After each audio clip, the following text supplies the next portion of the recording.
Hello, hello, hello. Welcome back to another episode or stream of Voice of the Rings. I am your hosting guide, Zollin Ironshield, and today we're on another pack trip. I don't know which one this is. I think this is like number 8 or something. We've done a bunch of these in the last few weeks. It's been really fun. I've really been enjoying these. Hello, welcome everybody who's already here. How are you all doing today? Wow, there's so many of us already here. You guys are on point. All right, so here's the plans today.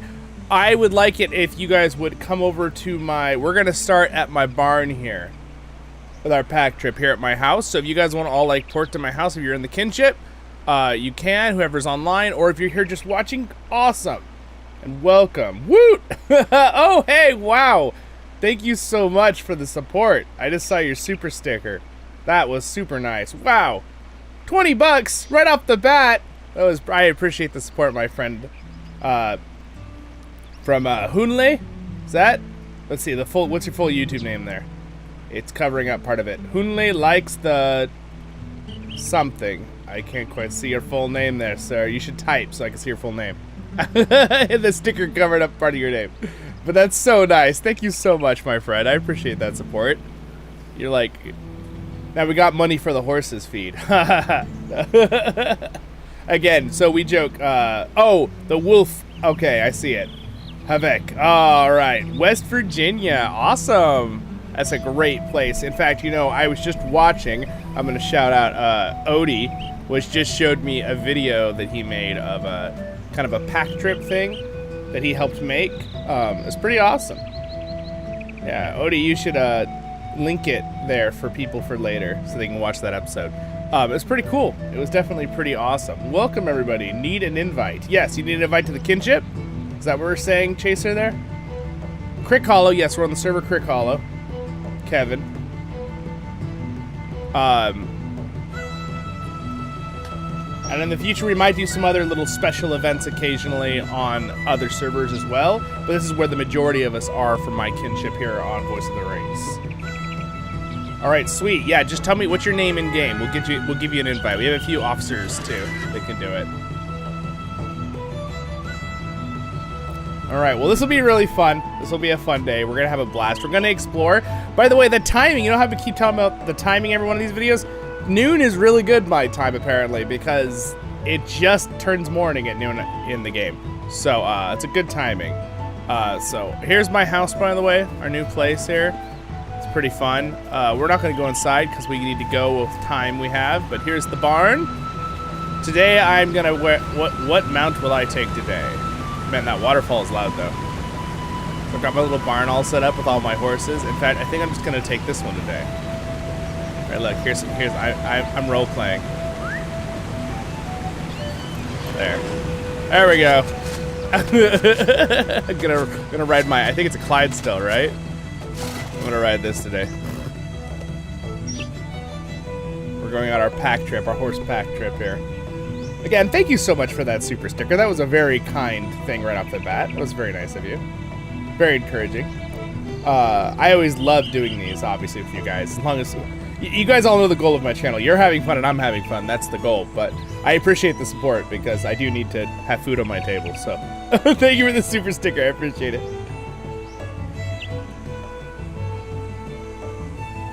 All right, let's get an invite for you. All right, hold on. Let me just add real quick our friend here. Welcome to the Kinship. There we go. Is that the name? You cannot perform Kinship operations on that player. Are you still inside the... Chaser, you might still be in the beginning scenario. You have to kind of finish that area, and then it lets you out. Oh, wrong. Oh, I see. Wrong name. Got it. I saw your message a second later. Sorry. All right.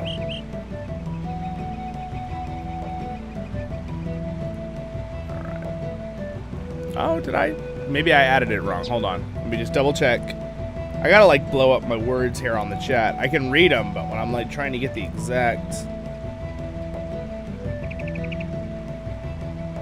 All right, that is correct. Oh, okay. Yeah, it's still... Yeah, I think you need to come out of the... you're still inside the intro, probably. It's, usually when it says you can't perform an invite on someone like that, usually it's because they're in an intro still for the game. But we will give you an invite, though. And if you can't, guys, like, if you can't get it done before the end of the stream, which I think you have time, probably, if you're working on it right now, there's a link right down in the Discord. You guys are all welcome to join it. It's good for 1 week after the stream. And we have lots of kinship officers. And if you're someone who plays a lot and you'd like to become an officer to invite other people and stuff like that, you are welcome to ask in the... I'll let you... We'll get you set up. All right, sweet. That is one mighty steed. Thank you. I saw your bit. Yeah.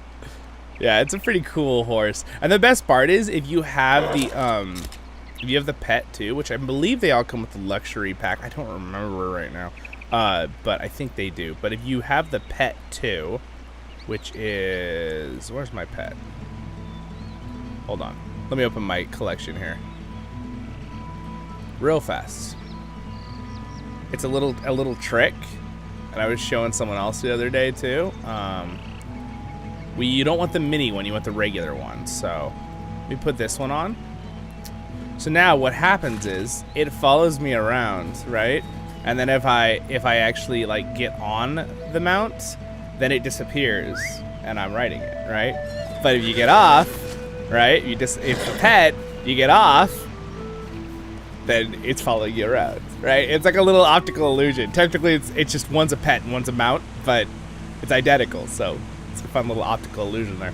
All right, I like it, though. I think it's a cool little effect. All right, you guys. Yes, we are. Kinship asking, are we doing a live stream? So, we can also meet at the front gate if anyone else is going to come with us right now. I'm going to invite people who probably want to join us for the trip here. I'll just invite. There we go. And again, if you can't join, if you're just watching, totally cool. We're going to explore. So our goals today is we're going to kind of explore a little bit of Delby, right? Delby? Or Delby? Probably by, right? But we're going to explore this area a little bit. We've already explored this whole place in the last stream, so we're going to go out, and we're just going to kind of like see a few spots, but we're going to go down the mountain, and then we're going to go north. So let's get this pack trip on way here. So if you guys want to join up in a few minutes, just you can keep an eye on where we are and meet us there. You can always use the Swift Travels. So the one thing I love about, I like and I don't like this, all right, about the spot, this waterfall. It's awesome by the front door. I love it, but it's also really loud. And now that I've got this house, I'm kind of glad that my house is far away from the thing, so when I leave the waterfall, it's not loud. So I'm kind of glad I didn't get that one house. Now, granted, there is a way you can filter certain sounds. I have a video on that. So if you're someone who has a house right next to a waterfall and it's always super loud and it's just like you don't want to turn down your sound effects for it, you can actually filter that particular sound. So go watch my guide video on how to use the filters if you need that in the future. All right, we're going through the mountains here. Man, the animations on this mount are awesome.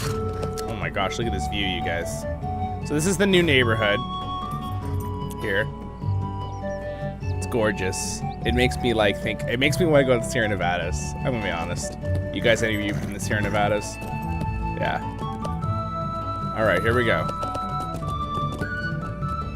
And remember, I'm streaming this in 2K, so there is like a slight 5-second delay. So for whoever's in-game following me, just make sure you follow me in-game and don't follow the stream where I'm walking. Look at all the flowers and the music. All right. Yeah, I really like this mount a lot. By the way, the two neighborhoods, let's just shout it out for people who might be joining us in the future.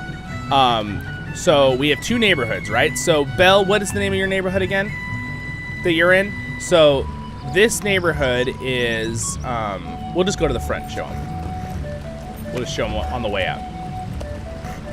So, and this one, I believe this one is also still for sale. It's one of the smaller ones, but it's gorgeous spot by a beautiful waterfall too. But again, the waterfall is right next to the house. But again, you can filter the sound if it's too loud for you. A pack trip with horses? Well, you just need to get your mount, Chaser, and we are kind of role-playing the pack trip thing. So that's just fun because I have some friends who own a pack station this here in Nevada's.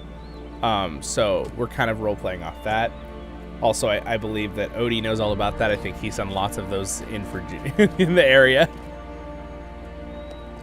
All right, so we're at the front gate here. Let me just quickly show everyone the 2 neighborhoods. So these are, well, that's not the right neighborhood. That's someone else's, but mine is, hold on, let me see which one mine is. So the main 2 neighborhoods we're using, oh, I did not mean to whoops. Terran, let's see. Hold on, let me just jump down to it. Okay, so this one and the one I just removed with an N. This one, right? Nenyan, right? That's our other one. Okay, so, oh, and then I enter it. Coming back out. Come back out. All right, so here's what we got. These are our 2 main neighborhoods, you guys.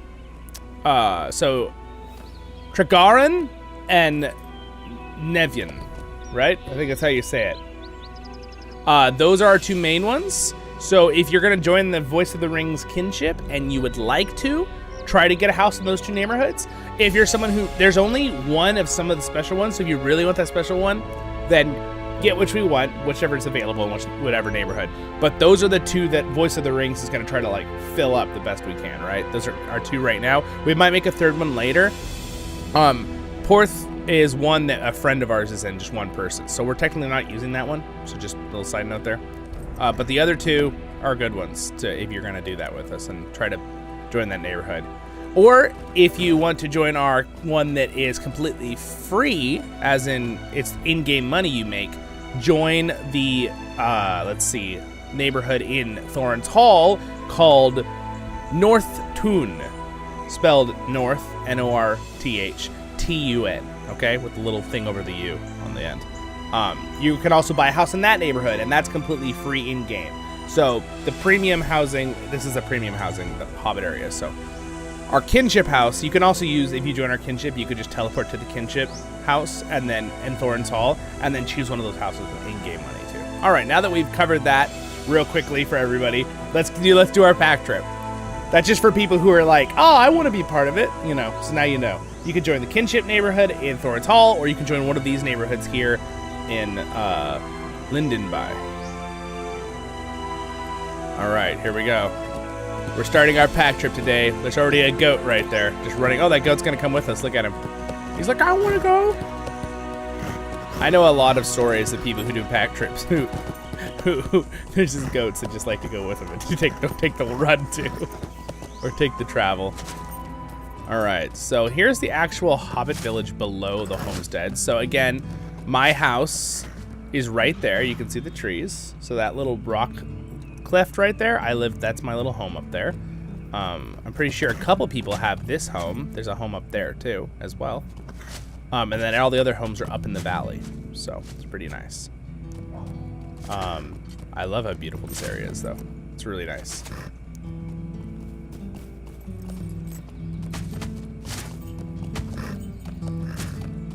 So again, this is the new Hobbit area. These are the river hobbits. They live up in the mountains near the Vales of Anduin.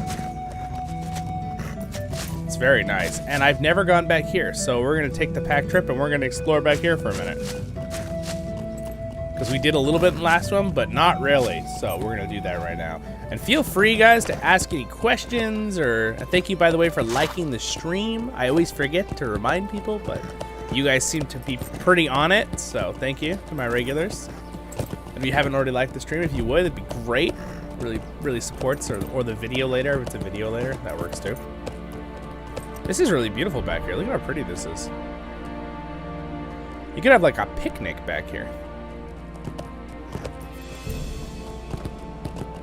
As long as you don't get mugged by goblins. The muggers. I've noticed some new things added to the game. You know, that you guys are gonna laugh, but like these rocks right here that are just sticking out, this is like a new object, right, that's been added to the game to add a little bit more of that realism, because I never saw these rocks previously, so it's cool. I like it. It definitely adds a little more realism to the rocks. Not that this game is aiming to be everything realism, but ooh, look at that view. Pretty cool. And the mountains. Oh, can we climb up this? Where does this go? Come on, guys, let's go on we're going on a mountain pack trip. Oh, wow. What a spot. This spot's awesome. Oh yeah, look there. You can see that's actually one of the houses right up there. I think Belle has his house, and Nick, and a few other people. Now, there's only one of this one, so you have to be in a different neighborhood for that. But there's a bunch of fantastic houses inside too, though. You don't.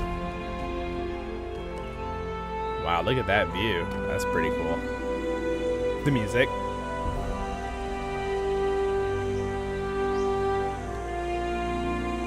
All right. Do I need to invite anyone else here to the ride?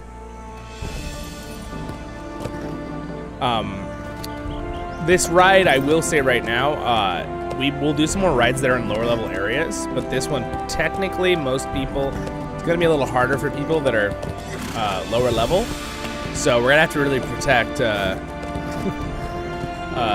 Hillary here. Is that how you say your name?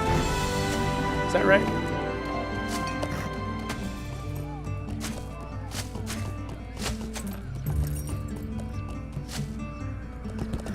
All right, so we're gonna go down the mountain now.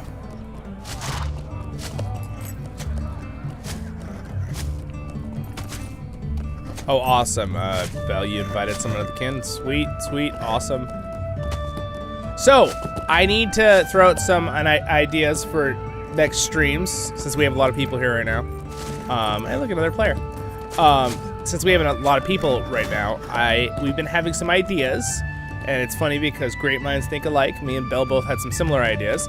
I was thinking about having some kind of events at our houses, right? And like take turns in certain streams doing events at different people's houses, whether it be mine or like Belle or somebody else in our group, our kinship. Like people can host it, and for a stream or something, even if it's not our classic regular streams, and just get together and like do stuff. And Belle's idea was to add like a story time, like around the fire at the place, where you can like do we could like make up stories or say real stories or put them into Lord of the Rings Online or whatever, as long as they're just fun, positive, stories, or spooky stories if we're coming around, October or something, that kind of thing. So yeah, that would be really fun. So stay tuned for that. Make sure you're subscribed on the channel, because we will probably do that as well. I'm running away from my friends there. Okay, there you are. All right, keep going here. All right, it's getting misty. We're moving up into the mountains. Let's just take a beautiful one last look here at the valley behind us. There it is.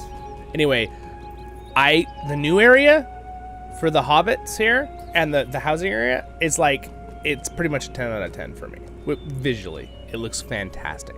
There's like one or two little things I would say about the housing area that I could have some critiques, but we're not gonna go into that right now. But otherwise, I really enjoy the new house. I really like it. All right, we're going through the valleys here.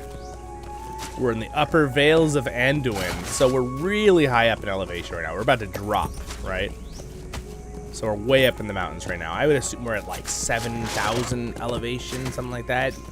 7,000 or 8,000 elevation up here at the Hobbits. Honestly, our houses are probably up at like 9 to 9,500 elevation feet.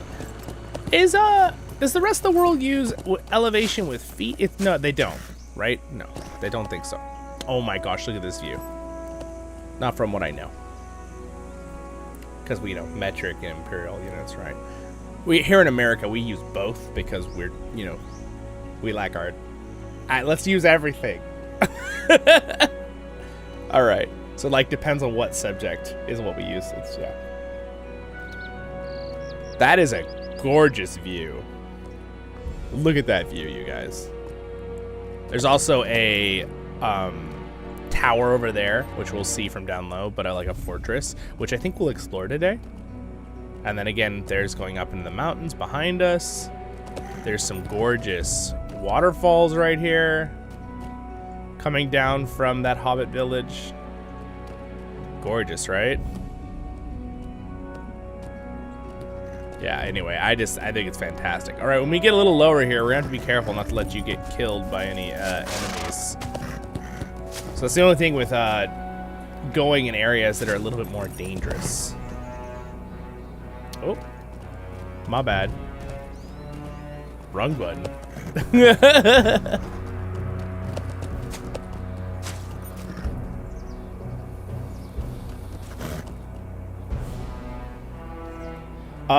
How do you upgrade? How do you upgrade what, Chaser?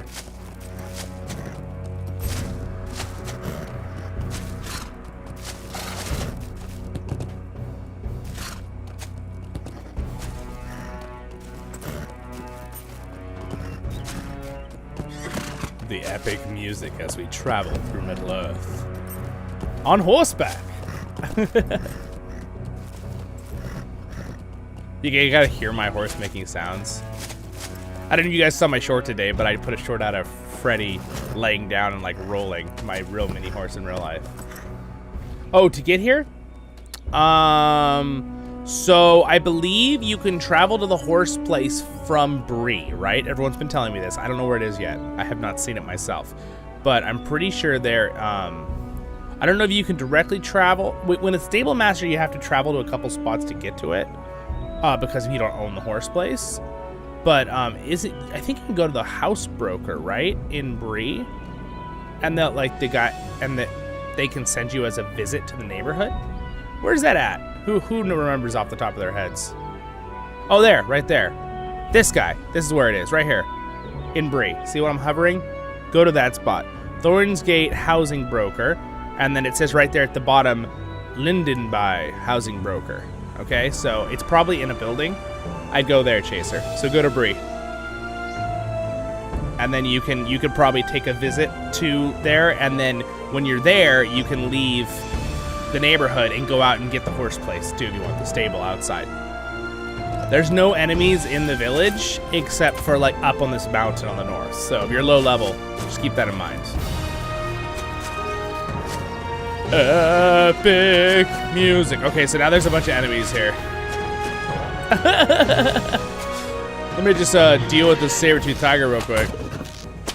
Bad.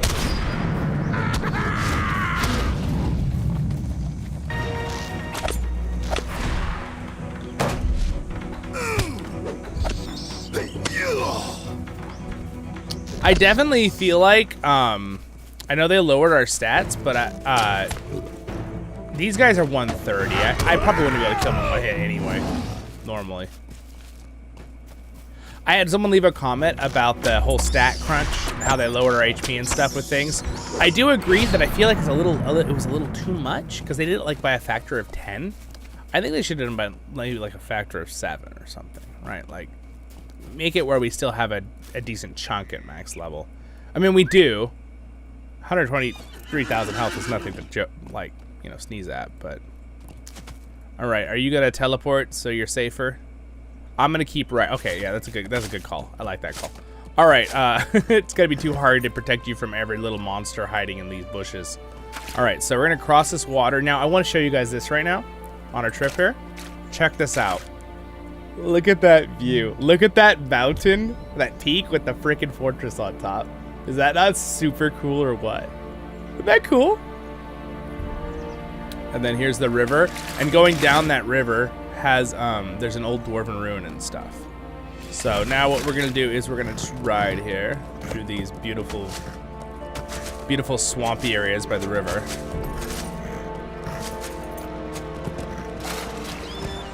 Oh, well, apparently that was too deep for my horse, so I'm gonna have to cross. There's a moose over there.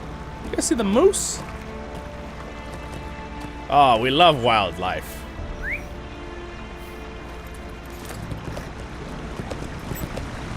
Yeah, there's a moose. All right, and there's a giant scary lizard. These are basically like, kind of like a subclass of dragons. They're a little scary. Pretty cool though, pretty cool looking. There's a bat. Just chilling. I think it'll probably try to eat me if I was too low level, but you know, we're fine. Everything knows to respect us at this level. Again, look at this beautiful shot of that mountain. And then there's just a fortress on top of it. Like, that thing is so huge. I mean, you guys can see the actual level of how big that is, right? Like, look at, here's my horse and me right on this rock. And then kind of use that as a reference point to then look at across the water and how, like, that rock is like the same size, and then just huge, giants. And again, the Hobbit village is up there in the mountains. Very awesome place they picked to put it, I will say. I gotta give points to them again. All right, I seen a hobgoblin orc there. Wait, is that a named goblin? No, Mazbul. He is named, isn't he? Oh. Gundabat orc. I don't know if he's that or a hobgoblin. Ooh, look, a troll. Hello, sir. He realizes he can't mess with me because my horse will kick him. He's too amazing. Yeah, Odie's giving you some more details on where to go there. Uh-oh. Why is Belle dead? What happened, Belle? Oh, it's because these guys are 130. I forgot, Belle. I did not think about that when we were going north today. That makes it a little challenging to travel around with the level thing. A couple of our last pack trips, we were in different areas, so it was easier. But look at this gorgeous shot right here. Pretty cool, right?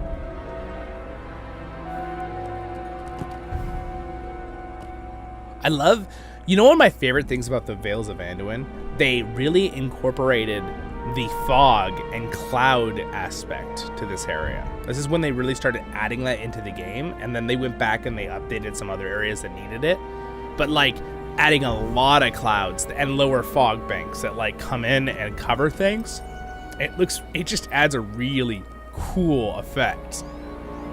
It gives you kind of that heavy feeling too, you know, like this when the sky is like, it feels like the sky is falling on you, you know? You don't know what I'm talking about, right? Anyway, I'm gonna carefully run through this camp. I'm sure they don't mind. Here's another great view of the river here. Now, when they give us boats, guys, we're definitely gonna go river rafting. And they're not planning on giving us boats anytime soon, but I want them to give us boat mounts. Yeah, no, yeah, definitely. Yes, Republic. I'm just gonna say Republic there. Yeah, it really adds a lot. But we're gonna get up to that fortress, and we're gonna probably cross that bridge. So let's keep going here. Look at those mountains with the trees. That's so cool. I just can't get over how cool it is.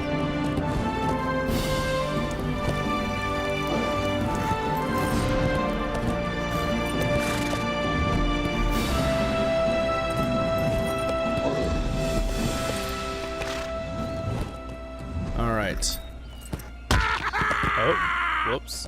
I like when I fall that my horse's mane like goes up in the air. Do you guys see that? Like, it's a cool little animation. It's really good. I feel like that's pretty accurate, even though you don't necessarily want your horses jumping that like too far. Hey, thank you so much, Brian. I appreciate that. Thank you for the super chat. Wow, $20. That is very generous, my friend. Thank you so much. Very, very nice of you. I appreciate the support.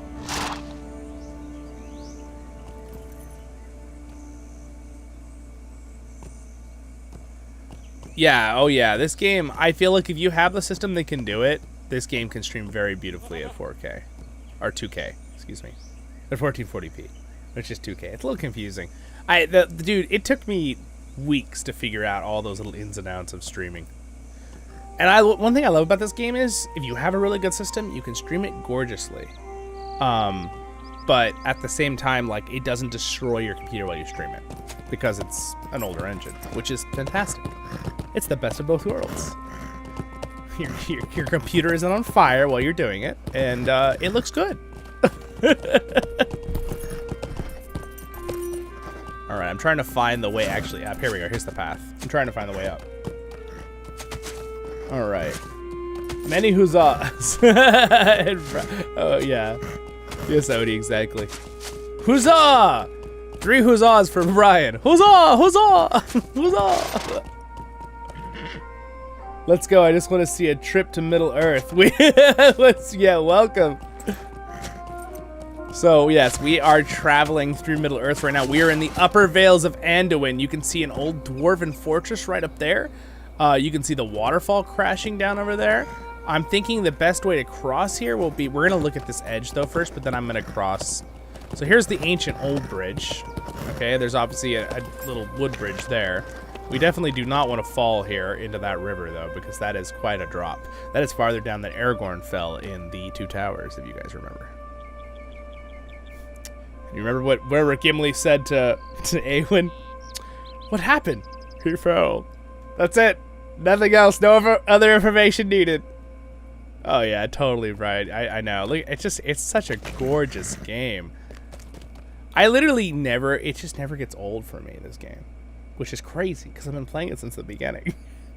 You'd think you'd get tired of it, right?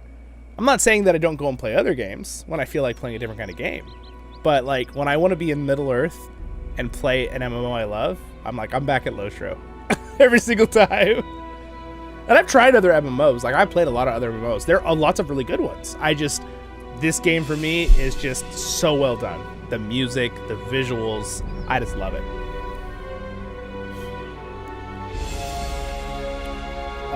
All right, let's keep going. You guys want to see more of Middle Earth. All right, and guys, thank you so much for liking the stream. I appreciate it. If you haven't already, shameless plug. Like. Oh, by the way, speaking of plugs, but this is a fun thing for all of you. I'm almost done with my internet site. So I know I've been working on it for like 3 weeks, but for just like, you know, communication, things like that. It does have a merch store for the people who have asked for that. That is almost all done. Pretty much my only thing is I'm just waiting for a thing to be set up so that the taxes work right with the merch store. That's about it. So, but you know how fun taxes are. Guess what though, guys? We're in Middle Earth. There's no taxes here right now. So relax, enjoy yourself. I mean, maybe you live in Gondor. I don't know. But if you're a hobbit, nope. Your taxes are you provide maybe a couple apples to your what are they called? Not sheriffs. What are the hobbits called? Bounders. Bounders. Yes, that's their law enforcement in Middle Earth. Look at these waterfalls animations, you guys. Okay, I don't think. How do I describe to show you how big that waterfall is? Okay, that waterfall is huge. That's like the fall distance of Niagara Falls in North America. Okay, that is huge. That is a huge fall distance on that waterfall. Gosh, that is so far. So again, once you learn to play this, oh wow, that's a drake. We better be careful around here, guys. There's some drakes. Dude, he's literally on the freaking. He's up there, dude. Level 130 monster. Wow. Yeah, okay, so, for example, those trees are like, what, like maybe 3 stories tall? And then just, those are huge waterfalls.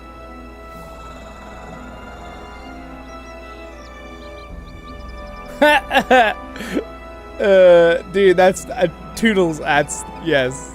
I like your comment.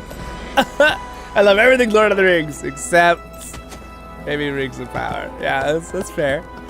Again, I've talked about this. I have, by the way, if you guys are ever curious, we're not going to go into that right now because I don't want to talk about that very much, but I have an entire playlist called Zollin's Opinion, and I have a review of, I reviewed every single episode of that, and you can hear the things I liked and the big majority of negatives that I didn't like. I'm a little bit more half glass, half full kind of guy, so I wasn't quite as like on it, like attacking it as much as other people, but I did, of course. I mean, there's just, again, the biggest thing for me is the fact that with the Rings of Power is that they basically made their own stories and just took names and locations. There wasn't any really following the original plots of anything in the... So that's like that's their biggest problem. And that never works out good. Speaking of a positive thing, though, of an animation that's been brought... Oh, there's another one of the drakes, dude. Look at that. That's so cool. Speaking of a positive adaptation, I don't know if you guys are, like, fans of One Piece, but, like, I like, almost cried watching the adaptation of the One Piece series, and I'm not even a One Piece fan. I've seen, like, the first, like, 50 episodes, and that's it, because there's, like, 1,000, and I'm not going to do that with the anime. Maybe in the future, who knows? But that's a lot. I don't have time to do that. But yeah, I watched the adaptation of that, you guys, and it was so encouraging to see something where they literally just took the plot and the story and they adapted it to live action. And it's so good. I can't, like, praise it highly enough.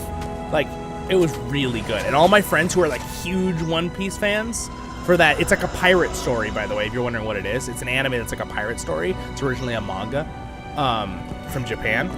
It's so good. Yeah, they did a really good job. So it was encouraging to me. It just goes to show you that, you know, you know, if you let the producer who loves it and the actors who like it just produce and do what the original story was without changing it or adding your own whatever, you know, additions, it's really good. I'm not sure where I'm supposed to go to get up on this mountain. I'm going to tell you that right now, guys. I'm totally lost. Oh, well, that's why. We got to go on a path over here. All right. Well, you know what? Sometimes you get lost in Middle-earth, guys. It's a big place. And especially, I've said this many times on this game, but Lord of the Rings Online is one of the biggest video games of all time. Can you believe that? So not only if you love Middle-earth and you want to explore Middle-earth, like, not only do I love the gameplay of this game, if you just want to literally explore the game, like explore Middle-earth, that's all you want to do, you don't care about anything else, you're just going to, like, you know, you might just buy a Valor Pack, level up to full level, and be like, okay, I'm just going to explore Middle-earth. You're going to have literally, like, 100,000 hours of exploring to do. It's not at all an exaggeration. You will have a very large exploring opportunity. Now, again, a lot of people play, oh, look, here's another player just leveling up, doing stuff. By the way, I don't know if you've noticed in our streams the last couple days, but I run into many, many players all the time in the middle of nowhere, okay, when this game is so big, not even at, like, hubs. So it just goes to show you lots of people do play this game. Proof's in the pudding. You know, I wonder how many people have literally made a pudding and then it was, like, so delicious and they're like, well, there you go, there's the proof. It's in that pudding.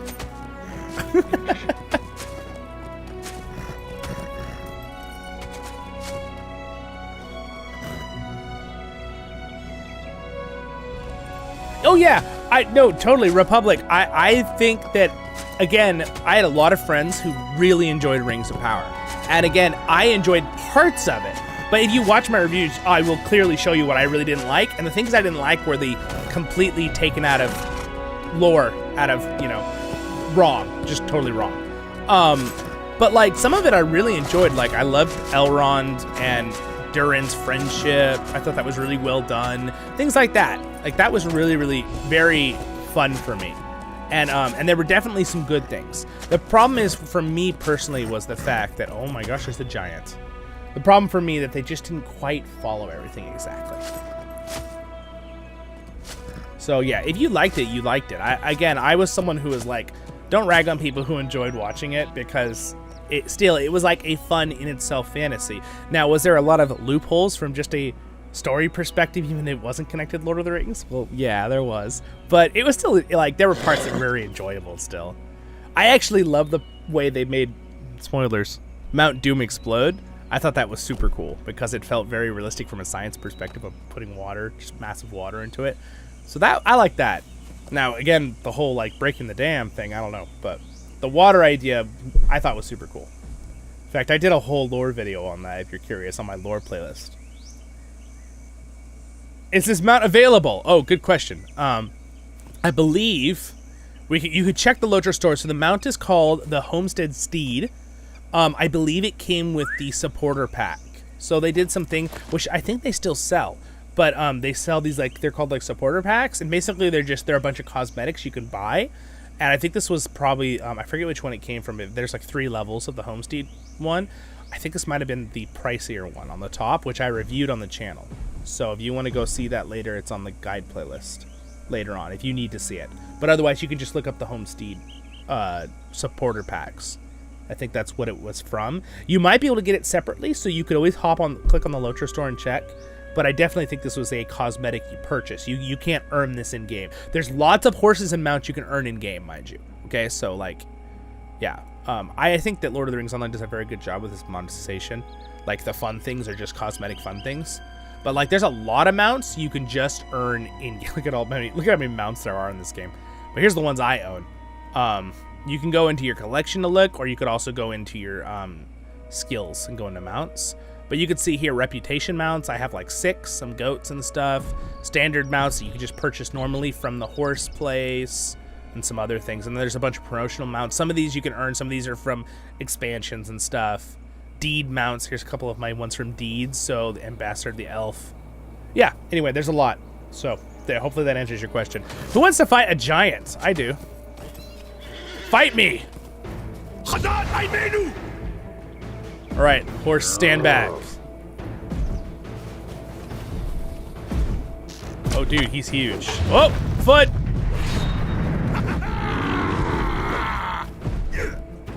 Yeah, I definitely am defeated. Yes, you can't beat me and my horse. Should we call my horse Misty? Like, what should we call? What should I name my horse? I don't know. Anyway, let's mount up. I don't even know. I guess it's Clyde. That's the name of it right now. Clyde. I guess I can choose though.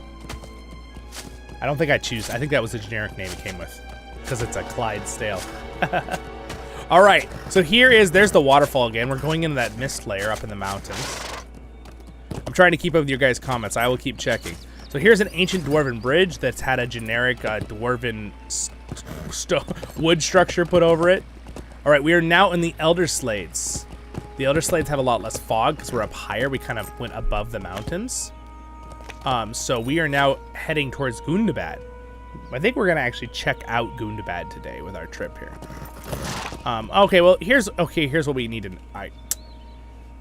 What do you guys want to do? Do you want to go left and go up to Gundabad, or do you guys want to go right to Arid Mithrin? There's some beautiful spots there, or would you like to kind of just do both? Should we just go up and check out the front gate of Gundabad and then flip around and do a loop back? What do you guys feel like? Since you get, there's like 15 of us here live, so I'm gonna let you guys pick since you're live. Do you want me to do a vote, or do you guys want to just kind of throw it out in the chat? Both. Odie says both. What do you guys all want to do? Nice. Okay, Bez, you made your Guardian in 2018. Oh, very nice. Very nice. Okay. Yeah, dude, Guardian's got a huge update. I just did a video about it like 3 days ago. If you guys want to watch my in-depth Guardian video for 2023. All right, Republic wants both. Okay, we'll just do, it looks like we'll just probably hit up both if you guys are cool with that. All right, cool. Thank you for liking the stream, by the way, guys. Keep up those likes. Let's see if we can keep a ratio to as many likes as... We're not going to get as many likes as views because that's just hard. It's hard to get that. It'd be very impressive to see a video that had like, 200 views that had 200 likes. That would be insane. I think that's almost an impossibility. No. Explore Bella. I mean, again, no, if you're no still here, right? He says I'd love to explore Bellerand. Yeah, in the first age and see the... Here's what I would love to see now. I would love to see us add other continents in the 3rd and 4th age in Middle Earth. All right, let me just go to real quick. If we could just like add other areas. So I do know our next expansion will be in Harad and Umbar. So that's really exciting down here. So who knows? Maybe we'll go a little farther down south. Again, there's so much of this map that still isn't filled out. You can actually go to Lord of the Rings LOTRO Google Maps and see all the maps from up above. Just a little side note. It's pretty cool. The Rosh Gabel? See Rosh Gabel? Let's see. Yes. We can see Rush Gate. Yeah, we will. Okay, let's go ahead and go. going. We'll keep riding here so you guys can enjoy the view while I talk. Sorry, sometimes I get a little distracted and I'll stop because it's kind of... I'm having to be your cameraman as I navigate and talk while I read things, so this could be a little challenging sometimes. Hello, welcome to the stream, the few of you who just hopped in. All right, so there's some ancient fortresses there. I skipped one of the Dwarven fortresses because we're kind of just gonna... We're gonna follow the road right now. Because we only have a certain amount of light for the day in the game. Of course, it'll come back, but there's an ancient Dwarven fortress up there. Cross this river real quick. We're gonna go see the ancient kingdom of Gundabad. Now, we are very near Gundabad, so I got a little quiz for you guys. What race was originally from Gundabad? If you, maybe some of our new people know who hasn't, you know, this is like a class now. Just kidding. So there is Gundabad. It is huge. Because I think the movies kind of give a false impression of who's in charge of Gundabad. Like, at the time, there's a certain thing. Oh, there's some bloodshed here on the ground. What, can I click it for a quest or something? Examine the blood. Oh, I actually have a quest to do this. Follow the trail. Oh. Uh-oh. We got, what's happening here? Dwarf! There we go. Good answer. Oh, nice, nice. Good job. Yes, so Gundabad is the ancient kingdom of the dwarves. It's the older kingdom than Khazad-dûm, you guys. Okay? Like, Khazad-dûm is thousands and thousands of years old, but Gundabad is the birthplace of the dwarves. So this is where Alu set them to rest in the mountain, because remember, they were technically created first before the other ones. But, oh, excuse me, Iluvatar. Alu is the one that created them. So Alu made the dwarves kind of like when Iluvatar, the main god, didn't know. And he was going to kill them, right? Because he felt like he betrayed the one god, right? Being one of the like kind of lesser gods. But then Iluvatar said, no, don't do that. You didn't mean it any harm by it. Let me lay them to rest and I will give them souls, basically is what Iluvatar did. So, and of course, it worked out. Dwarves ended up being pretty crucial in saving Middle-earth quite a few times. And dwarves are kind of like the sturdy folk that bring light to dark places, which is, look at this lake, by the way. Isn't that gorgeous? It's huge. Look at the reflection of the water. Isn't that crazy? But yeah, the dwarves are so cool. I mean, you all know me as Zollin Ironshield. I am a dwarf. But I really love it. Their stories. It's just so cool. And I'm really hoping the Return to Moria game, which we will be playing next month on this channel when it's out. I'm hoping their whole goal is, like, when they're coming back to Moria in the 4th Age in that game, is that they're bringing light to dark places. So dwarves are kind of like, they go into the nitty-gritty, darker areas of Middle-earth. Like, a lot of times from the movies, people think, oh, dwarves are just greedy, and that's why they're in the mountains. Well, yes, they like to live in mountains, but they also clear out all the evil. That's kind of their thing, right? They're the good side of clearing out evil. So they kill all the, pretty much, the demons of the underworld, basically, even though there's not really demons, but the nameless. We won't go into that right now. All right, let's continue on. I just realized I got on a different mount by mistake. Well, now I'm on my other mount. Oh my gosh, look at that view, you guys. There's also an old fortress there of Angmar that's been thrown up, probably by orcs. So you can see the structure is very different than the Dwarven structures. And also, I think it's very cool that Gundabad has its very own look. That's a drake. All right, we gotta watch out for those. We don't want to get killed by a drake on our pack trip here. That would kind of stink. It's like, you know, pack tripping in real life in the mountains, you gotta watch out for mountain lions, right? Pack tripping in Lord of the Rings Online or Middle Earth, you gotta watch out for dragon and drake in the mountains.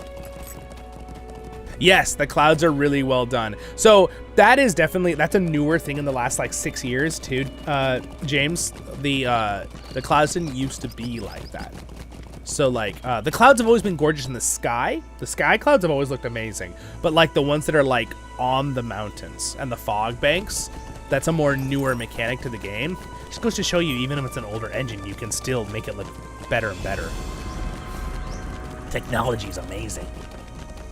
where did you get the axe from? Okay, yes. The axe is actually a cosmetic one for this particular one. So my actual axe looks like this one right here in the picture there, which is also freaking cool. But that's the legendary. But I found this, it was on the LOTRO store, and it is called the... Do I have it with me? Hold on. I don't remember where I put it. Let me look at my vault real quick. No, I'm a VIP, so I can look at my vault anywhere if you're curious, if you're someone who's on free-to-play. Free-to-play system's great in this game, by the way. But it's pretty much... VIP gives you, it's convenience, majority of it. I'm trying to remember what it was called. Oh, you know what? I could just hover it in my cosmetics. Here it is. It's called the Soaring Great Axe of the Depths. And I got it in the LOTRO store. So I used a couple of LOTRO store points. I slip of the tongue. Turbine used to be the company that owned this game a long time ago, but now it's Standing Stones, so now they call it LOTRO points. Oh man, look at that. It looks fantastic. I definitely really like this mount though, dude. This mount's animation and sound of its running is really well done. It's actually very different than the other ones too. All right, so the most challenging thing I find for making videos for you guys or tours or streams like this is getting the right angles of the visuals. Because as you're farther out, the more you move your camera down, if you hit the ground, it pulls you in automatically. So it's kind of like a challenge to get the right angles for you guys. That is one thing I'd love them to add. I've always liked the camera controls in this game for gaming, but I'd love it if they added like a picture taking mode in the game where you could like disconnect like while you're out of combat or something and like take pictures from like a drone footage style kind of thing. I think that would be cool. Cool addition to the game. I don't know if it's a practical thing for them to do though, I'll be honest. So to give them a little defense there, I don't know if it's a practical thing to be able to do in the game. Look at this place, you guys. It's going to bad.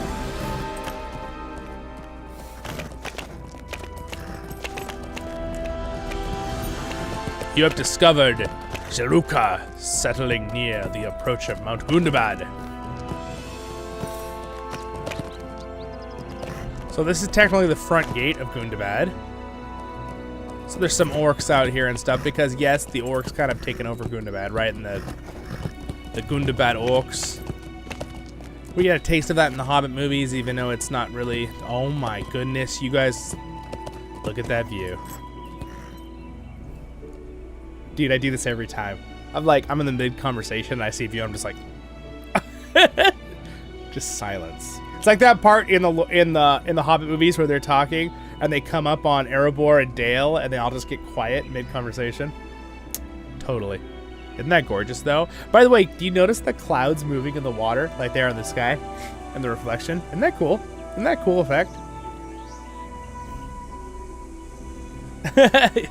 Well, Gundabad is originally Dwarven, right? So this is why it's so gorgeous. Is it's obviously totally been kind of corrupted by the orcs, but this all is created by dwarves originally. So it's technically not cursed. The one that, even though I totally understand you thinking that, because in the movie they show you that fortress that doesn't look Dwarven, and it's like it says it's cursed or whatever. And he's talking more about the Gundabad orcs and their side fortresses. What I think is what this fortress is supposed to be right here. I think this is one of the Agmarum or the Agmar fortresses, and you can actually see there's some servants of Angmar here. All right, the Iron Crown. So basically, the Iron Crown is the Witch King. Okay. There's a lot more detail in the Lord of the Rings Online, and there's some stuff that's been added that makes sense, okay? So they've added some aspects of the game that make sense. I've never found that dwarf marker, so cool. But like that one right there, that would be kind of like the fortress we see in the movies of The Hobbit. Hey look, it's a troll! Is that warg like underneath the troll? The troll's like trying to walk over the warg. Funny. Oh, whoa. Frost Tusk. This must be a quest to like save this guy or something. It's a woolly mammoth. It's a woolly mammoth. You guys thought they were only Momakil. Let's go in Gundabad for just a minute here, just so you guys can see the front. And then we're going to head back down, and we're going to go see the... Oh, guys, we got to see the northern glacier in Arid Mithrin. No, sorry, the Grey Mountains. Which... No, that's right. Arid Mithrin. Yeah, such a view. I agree, Matt. Such a view. All right, welcome to Gundabad, or Matuga. And my mount is glitching out, so we're going to have to turn him off because he, for some reason, is staying directly in front of me. He's like, there's orcs around. I don't want to leave you, master. I'm staying right next to you. That's obviously what's happening. Okay.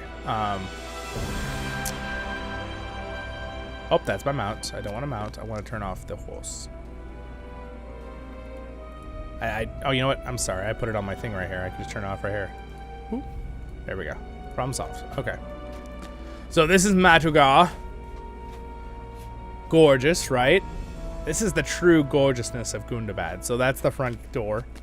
Again, I mean, I can't even, like, that door is like a house. It's so big. I'm so tiny compared to that door. Look at how tiny I am compared to that door. Hey, what's up, Kerjack?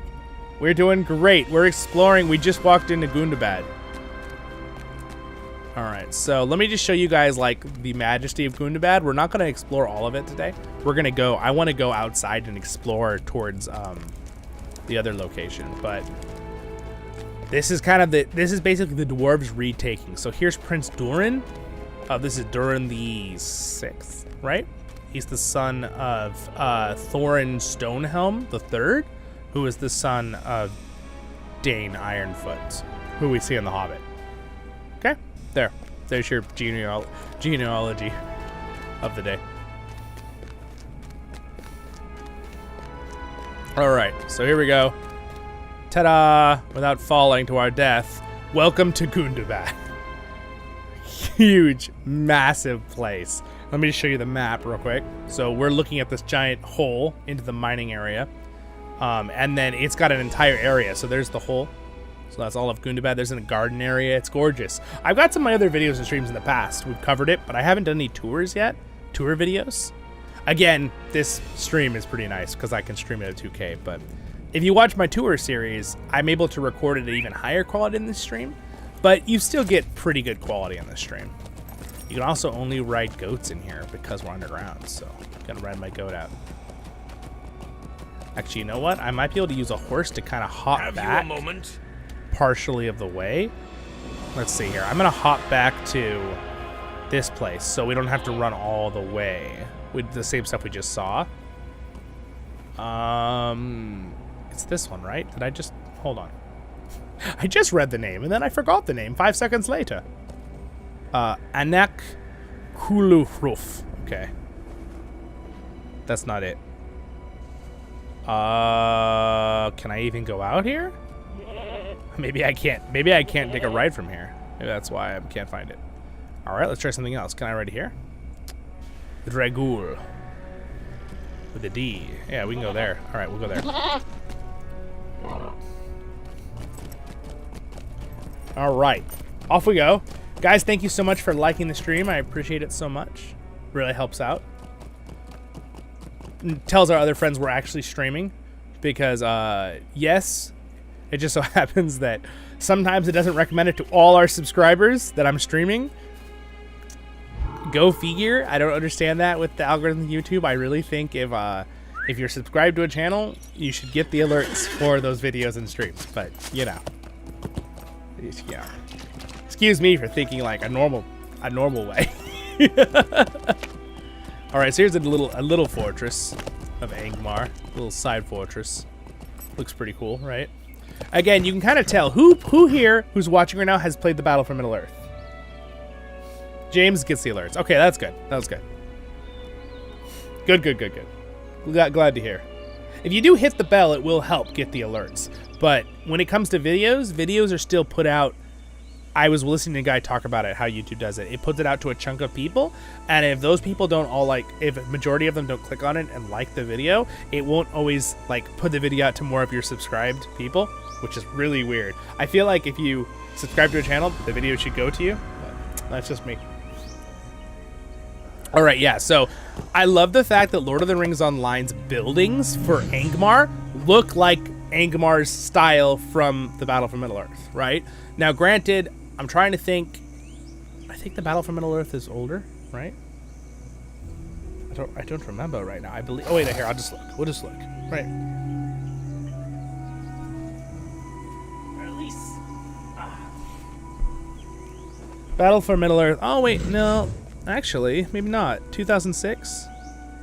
Yeah, I think the Battle for Middle-earth is like a year older than LOTRO, because I think LOTRO is 2007, right? But anyway, I like the fact that both of them got the aesthetic similarity to Angmar. All right, I think that's the words I want to use. They have that same look, their buildings, and I think that's just cool that happened, you know? Yeah.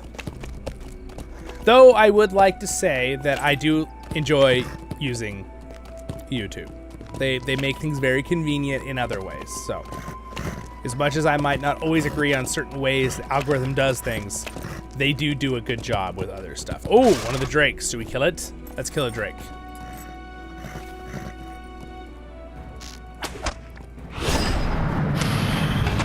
Because I will say, compared to other things I've used, other video sites, YouTube definitely is the best still. Now, would I like there to be other options? Yeah, of course. I think there's always good to have competition between companies. I think that's always a good thing. But since a lot of people use YouTube, right, they're still, and it is very convenient for creators in certain ways. It's kind of hard to get help if something goes wrong with a video. It's hard to get like a real person to help you.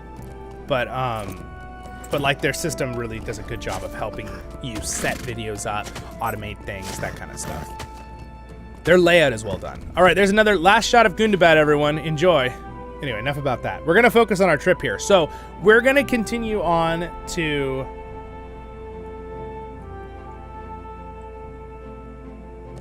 the war. Oh, yeah, that's true. We could do that. The different dimension. Yeah, we could do that real quick. Isn't the War of Three Peaks, though, make it really dark? Because it's like a combat zone?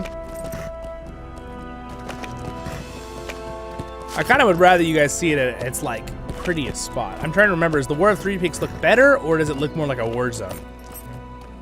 Because I think the War of Three Peaks is like a war zone. And it's really dark.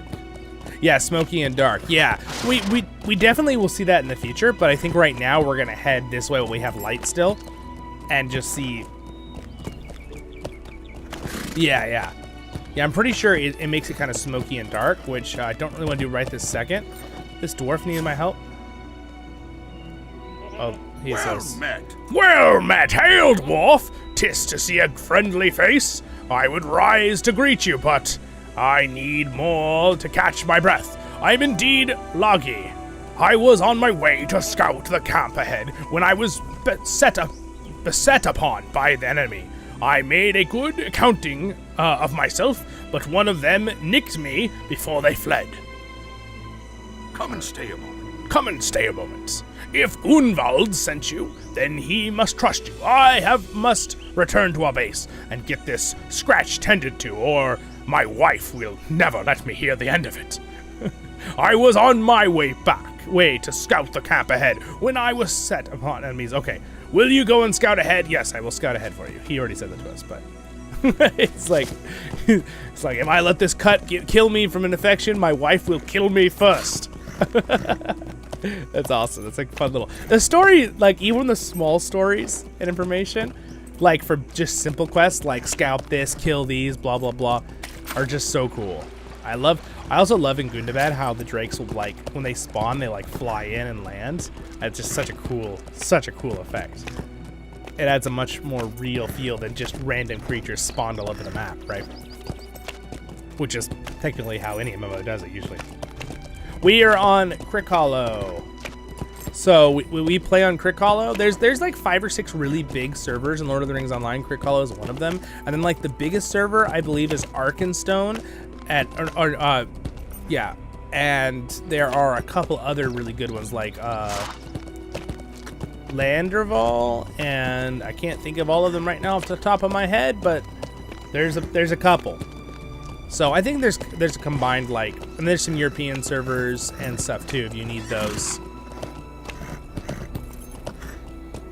But yeah, I play on CrickHollow. So it doesn't mean I don't go on the other servers sometimes and I don't have a low-level characters there. I do. And occasionally we would go to Landerval for the music festival event that they do, the Weatherstock music event, which is pretty freaking awesome because the music system in this game is amazing. They have literally bands and orchestras playing music in game. It's pretty awesome. I don't think I've ever seen a game yet in my life of playing video games that has a system like LOTRO does for music. That's saying something. I've played well over 100 games. Oh, spell it? Yeah, sure. It is... Here, I'll just type it in the live chat.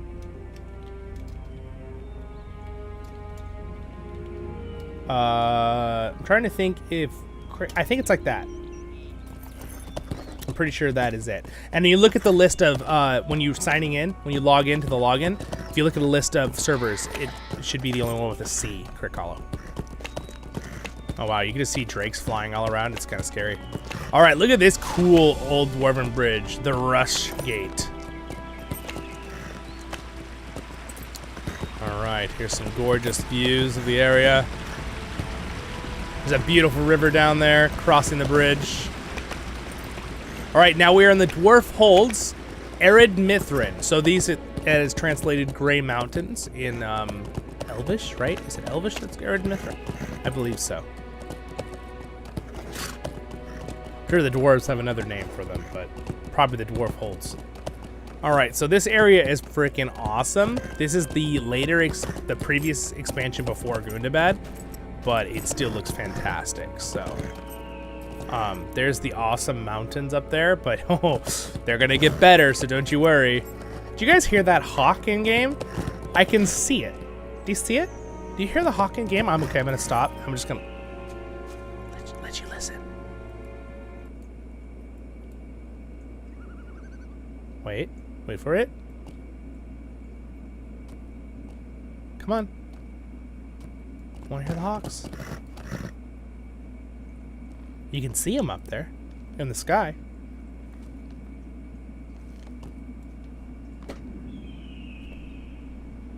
Did you hear it? You can hear that, right? Looks like vultures. I'm pretty sure they're hawks, though.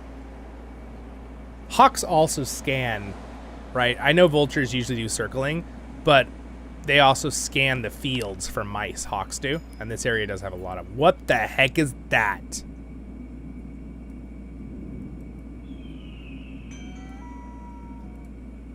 And there's a Waterloo. What is this thing? It's a Targrog Elder. It's some kind of like tree person, but it's not an ent. What the heck is that? He's a little scary looking, I'll say that. Well, there's no reason to have to kill a poor innocent tree man, so we'll keep going. Tree troll, yeah, James, yeah. Oh yeah, that's probably what it is. You're right. That is what it is. It's a tree troll. They're like corrupted creatures. So these markers along the road here are designed for snow. No, just kidding. I mean, probably, right? Realistically, that's probably what they're for. Marking the road for when it's snowy in this valley. All right, so we have two ways to go here. I'm debating on which one we go. Let's see. This one goes up into the mountain. Oh, to that fortress. That is pretty cool.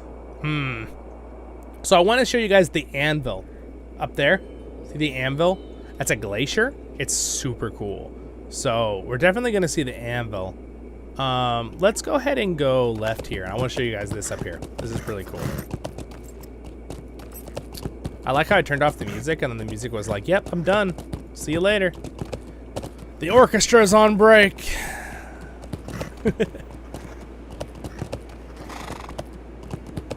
I love the wind effect. You hear the wind effect? Also, is that gold? Looks like gold. Can't actually mine that though. It's just for looks. I'd love it if they updated the mining in this game. That'd be cool. The crafting's getting updates, though. Big ones in the next few patches. So this is kind of what you mine. This is what it looks like for prospectors, at least. This thing. I'm technically mining. Off my horse. Oh, wow. Look at that. Oh, yeah, that's what I wanted to show you right there. Look at that ancient fortress, you guys. Isn't that cool? And there's a wall right here. And some ancient bones of a dragon that they had to fight, because the whole story of this is these are the northern dwarven holds that have been attacked by dragons. So there's some really cool stuff up in there. I don't think we're going to go all the way up in there because it's going to take a while to travel in there. I think we're going to go ahead and keep going. But there you go. Fantastic, right? All right, let's keep going. Let's get back to the bridge. It's also starting to snow, so...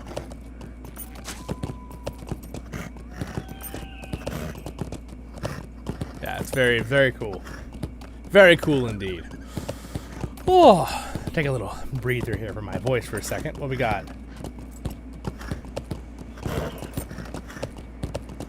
That's true. That is true. Republic.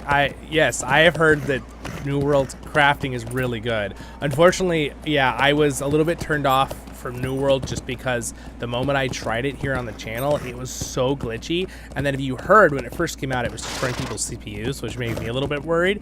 And it was making my CPU way overworked for no reason, by the way. It was a glitch with how they programmed it.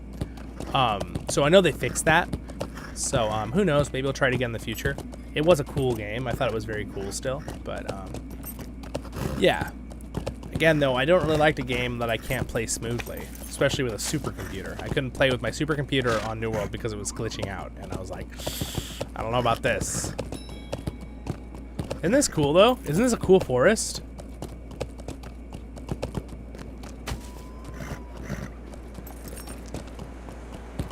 Try not to flip the screen around on you guys and get you sick.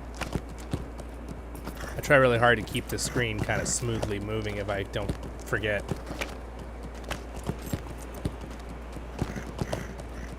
On our pack trip through the mountains. There's a little bit of the mist effect. Alright, here is one of the old bridges in Dwarven areas. There's actually some quests here that I remember doing. There's some Wolverines. You guys all like Wolverine from X-Men, right? He's based off this for good reason. You guys all know about Wolverines in real life, right? Do you know Wolverines in real life will just scale a 13,000 foot mountain, just go over it, and they still can't figure out why they do it? The scientists think that it's because they just want a challenge. They're like, yeah, I'm gonna scale that mountain and come back down it. You're like, or it's like their territory, maybe. They don't know. But Wolverines are ridiculous. They'll also just like, they'll take down a moose. Seriously. Look it up. It's crazy. They're like, literally like a small dog, and they're like, you know, freaking like... like my sound effect. Yeah, look at that. Dwarven statue out there on that island. Pretty cool shot, right? Again, we're now moving to a... if you notice, the trees are very different here. We're in a very different biome now than we were before. Oh, yeah. Yeah. No, I get it. I know, Nick. I don't plan on playing it anytime soon. Yeah. I know. I'm well aware of the stuff happening around New World, so... sadly. I felt bad for him because, like, you know, I was rooting for him, but, yeah, it's pretty rough. There's definitely a reason that people are still, you know, people have tried those things and then they've all come back to games like, you know, LOTRO, Final Fantasy, Guild Wars 2, like games that have proved themselves to be good games for many years. People like that. People like good content. Yeah, unfortunately, bot cheating and stuff is rough. Dude, you know what game I'm really bummed about that is about to shut down? That was such a good game. As a shooter game, Cycle Frontier. Dude, that was by far one of my favorite shooter games of all time, besides maybe Halo, that I spent lots of time playing in high school. Well, it wasn't that long ago. But, yeah.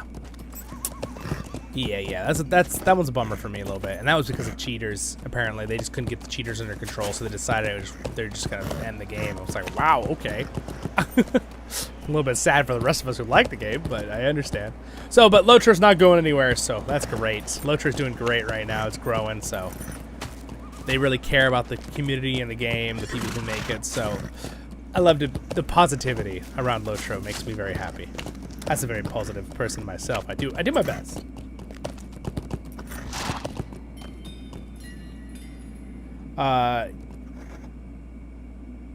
Yeah, ESO is a pretty cool game too.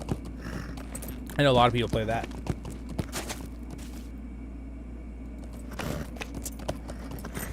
Yes, that's true. That is true.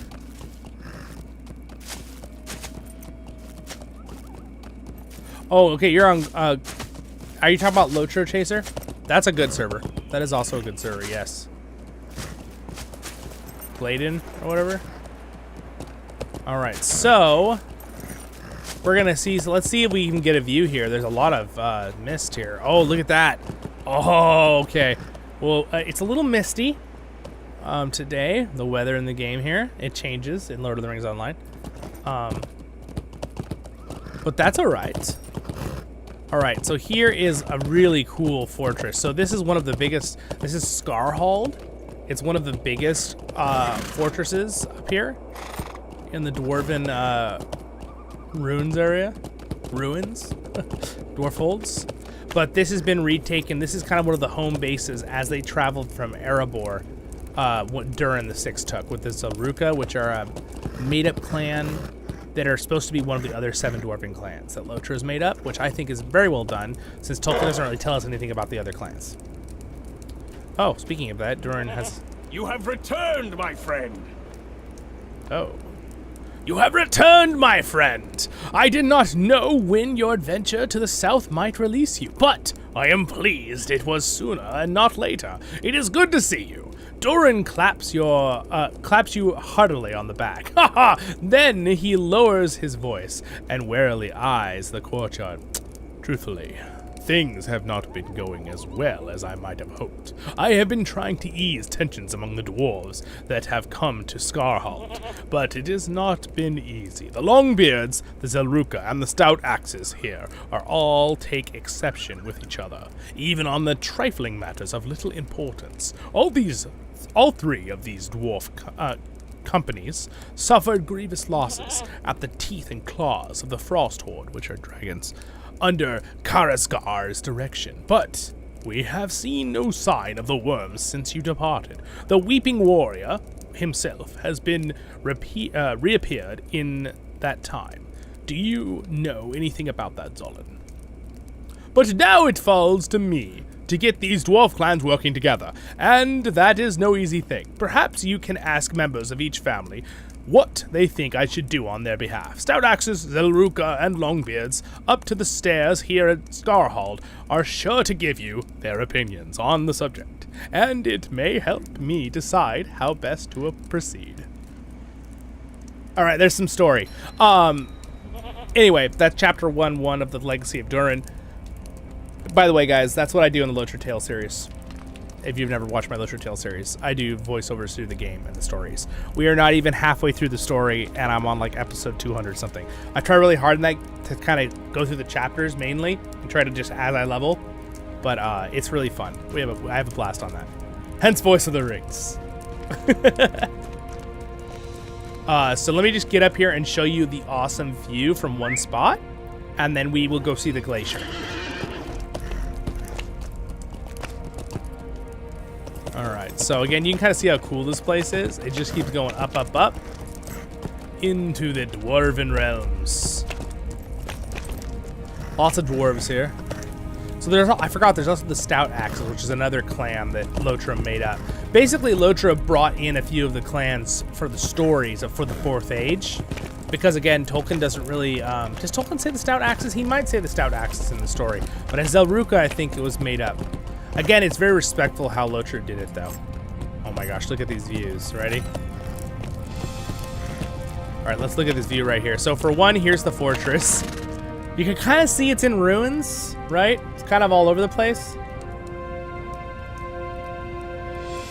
It's a little misty here in the Misty Mountains today. I just saw your message. That's funny. We are at the northern end of the Misty Mountains. That is true. All right, so, well, we're in the Grey Mountains, technically, Ered Mithrin, but we're close. We're very close to the Misty Mountains, so we're actually technically right here up where that river is, above Mirkwood, where these are technically the Misty Mountains over here. But Gundabad was the Misty Mountains, and when we were in the Vales of Anduin, that was right here, which was the Misty Mountains. So yes, you are correct. That is why they are misty. I'm drinking coffee and randomly exploring while watching the Rings explore Middle-earth. Well, that sounds like a good day to me. New epic quest line. Yes, that's the newer one, James. Correct. I've done it with another character too, but I just haven't done it with this one apparently, which is surprising.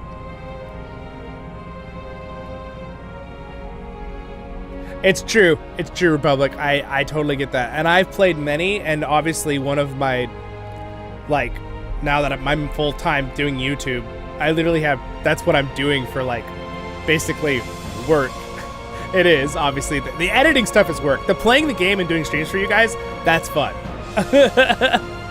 But obviously, having to like plan things and do you know, the side stuff that spends hours doing that's the work part of. There's a lot of other jobs that goes into being a YouTuber that are the more challenging things.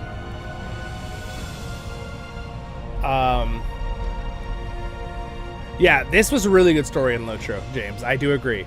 Yeah, but yeah, it is kind of hard what Republic is saying about doing like more than one MMO. Like, you can kind of try them all where you play them all for a couple hours, and I think that's fun. I do that. Now, I've played World of Warcraft quite a bit, and I've played Terra Online quite a bit, and Final Fantasy I've done a little bit. Not a huge amount, but like maybe like 20 hours. And Guild Wars 2 I played a bunch with my friends back in the day. So like there are other ones I've tried a lot, and there's a couple other ones I've played too, but those are the ones I've played a lot.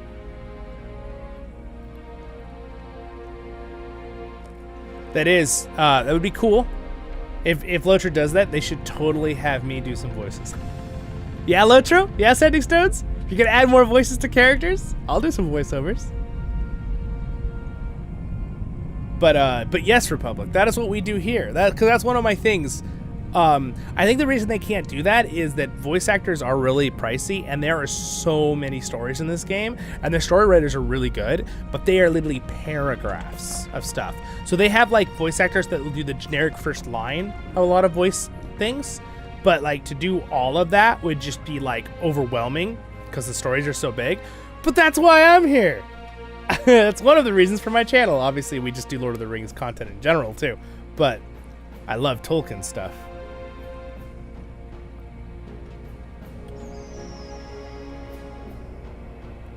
All right, so let me just run up here for you guys. Oh, I misclicked and the computer was like, what are you doing? All right, check out this view right here, you guys, okay? Ta-da! Oh, that's quite a fall. There's an old fortress over there. Cool. Oh, look at that sunlight coming in. You see the sunlight? Isn't that a cool effect coming through the clouds and over the fortress? Is that not the coolest?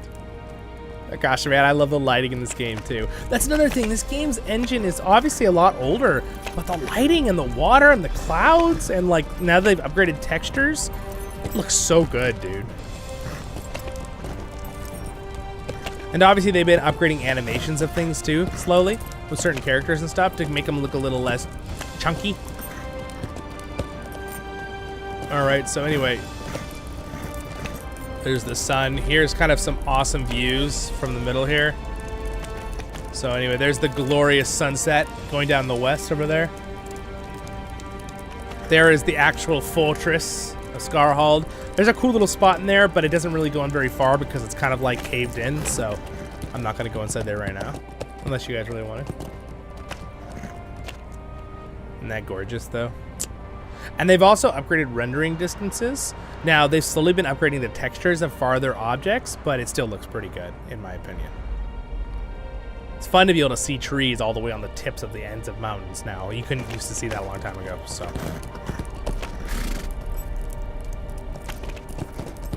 All right, so we're gonna go ahead and ride back down, and we're gonna go to the glacier. How does David Attenborough say it in his documentaries? Glacier. He adds he takes out letters and adds a letter. I can't even do it. It's really hard for me to do it. Anyone know? By the way, I really like those. I like his documentaries a lot. I don't mean to be picking on him with how he says glacier.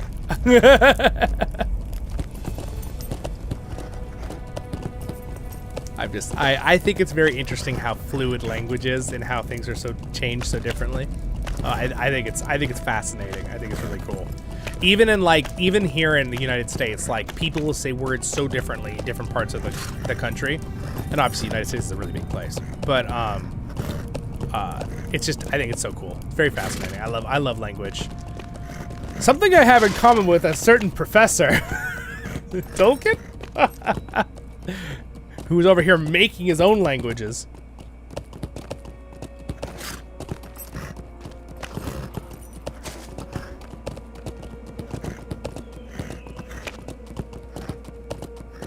Yeah, that is true. That is true. Yeah, the non-instance, like, you could just walk in LOTRO and just travel. And even if you do drop through an instance thing, it's like just a portal because they haven't connected the world, right? So it's like a part that, like, you have to be teleported to a disconnection. So that's actually something they did, right? So I don't know if you guys remember back in the day, Yondershire is a new location they added just last year. But it used to be when you left Ered Luin, you come to this door right here behind my, let me go away for a second, this door, and then you would hit a door and it would teleport you over to the Shire at the top here, okay? But now that they added Yondershire, there's no teleportation. You literally can just travel through Yondershire to get to the other spot, which is really cool. Very cool. All right, so Stormwall is a very cool fortress too. Glimmerdeep is a mine. Scarhold's a fortress. We're gonna go to the Anvil right now. So that's where we're riding right now. And we'll have just a little bit of daylight left because it's dusk right now, so this should be perfect to see it. But even if it's not daylight, it'll still look freaking cool. You can see the sunset going down through the clouds over there behind us. Gosh, man, it never gets old, this game. I probably say it like 5 times every stream. But you know what? It's okay. At least you know I'm telling you the truth. Yeah, that is true. That is super true, Republic. Having no load screens between zones is a big plus of this game. It is true. It makes you feel like it's a little bit more real because, like, it's this giant world and you're not being teleported to new spots and going. The teleporting through things all the time, like if you're traveling like this, kind of gives you that feeling of, oh yeah, it's a game. You know, it kind of gets you out of that feeling. The what is it? The suspending of realism, right? Is that what it's called? I forget. There's a term for it. Suspension of reality, I think is what it's called. It's anything in any story, like a book or a video game or TV show. If you can get the person watching or playing to get that kind of feeling where your brain easily can, like, know it's a fake thing, but make it where you know the rules of the world, so suddenly it feels real in your mind because you kind of like suspend reality, right, in your own mind, right? That's how you enjoy something, like with imagination or a story, right? You know it's not reality to you in that moment, but like you can feel like it is. So, and there's a lot of things in stories or games that kind of can break you out of that, right? Like you're saying with loading. Exactly.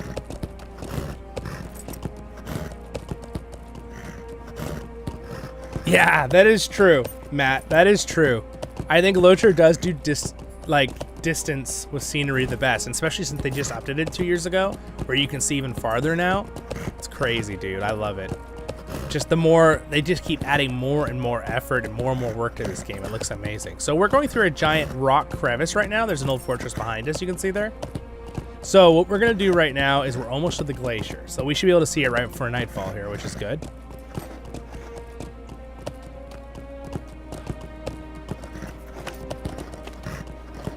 Oh, I didn't even see that. Yeah, the flags or the fires. Yeah. All right, so now we're in the withered heath here. All right, here it is, you guys. So it's a little dark over here. There is the glacier. Is that not super cool or what? And there's also like hot springs here. And there's a lot of drakes. A lot of little baby drakes.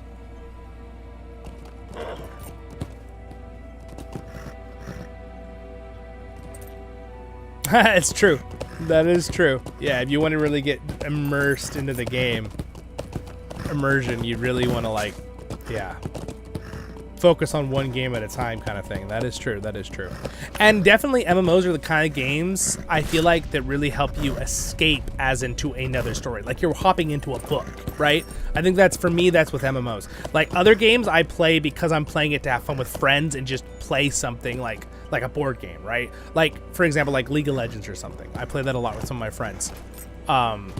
I like to play that because it's more fun to play the game. I don't play it because I'm trying to get into another world, really, because that doesn't really bring me to another world, right?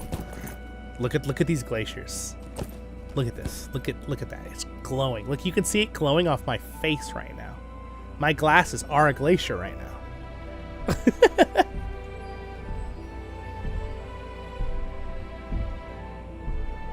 That's true too, Nick. You can get overwhelmed playing too many MMOs. I definitely agree with that.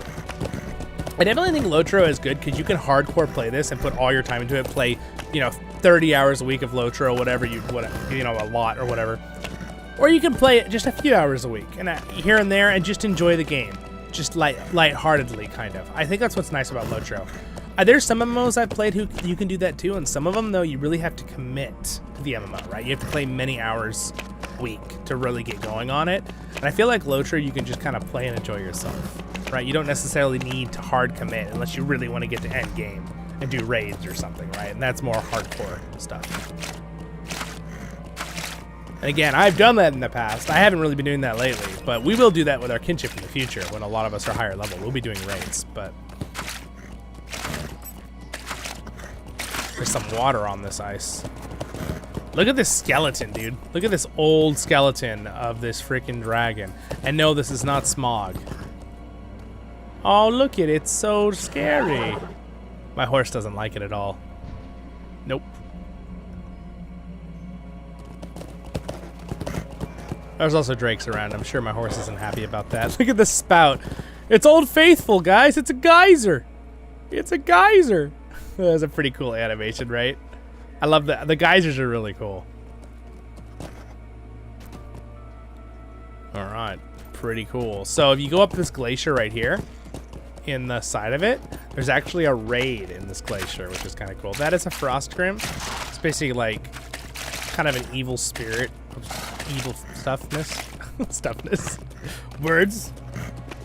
All right, so this right here, this is something when you're doing a raid or instance, of course you have to teleport in because it has to refresh for what party's doing it. Obviously, there are open world bosses in Lord of the Rings Online, and they're called roaming threats. But they're really only around level 110. So if you're higher level than that, you can kill them pretty easily, like solo. But it was pretty much during combat in Gondor and Rohan with mounted combat. Which if you watched my video yesterday on mounted combat, a lot of people do wrong. I do a video about it. But in my guides, you can travel on the world and fight those, which is kind of fun. But anyway, let's go in here. It's going to open the instance finder. And we're going to launch it and just kind of look real quick here for fun. Since we came all this way. That's the thing you fight. In times gone by, the anvil of Winterstith opened, and I and my horde were unleashed upon the world. Now my great glacier is riven once again, so soon after I return. Who could this be at my threshold? What little foolhardy mortals would dare disturb my solitude? So this dragon can speak, like Smog, by the way. So this raid is about a dragon that's Hear me, Kissy Nick. Alright, so there's a quest you can take. I'll show you the beginning of it, and we're going to die miserably right now, because I set the raid for max levels, so. Yeah, so look at I just want to show you this inside of this raid. We're inside, so that's the outside, right? Obviously, we came from in the world. Look at this glacier, dude. And there's this big crevice into the mountain, and that's where you fight the boss, right? So you can also hear the ice cracking beneath my feet as I walk. That seems really dangerous.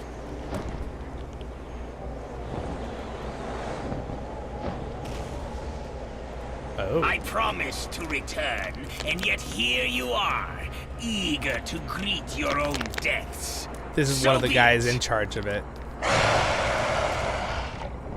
Look at how big that thing is. I don't know if He's doing dialogue. The call of Vethug Wintermind, and He's you will monologuing. be I can look at his first dragon while he victims. monologues. Oh, well, there he goes. Oh, well, this is where I get eaten, guys. It was nice knowing everybody.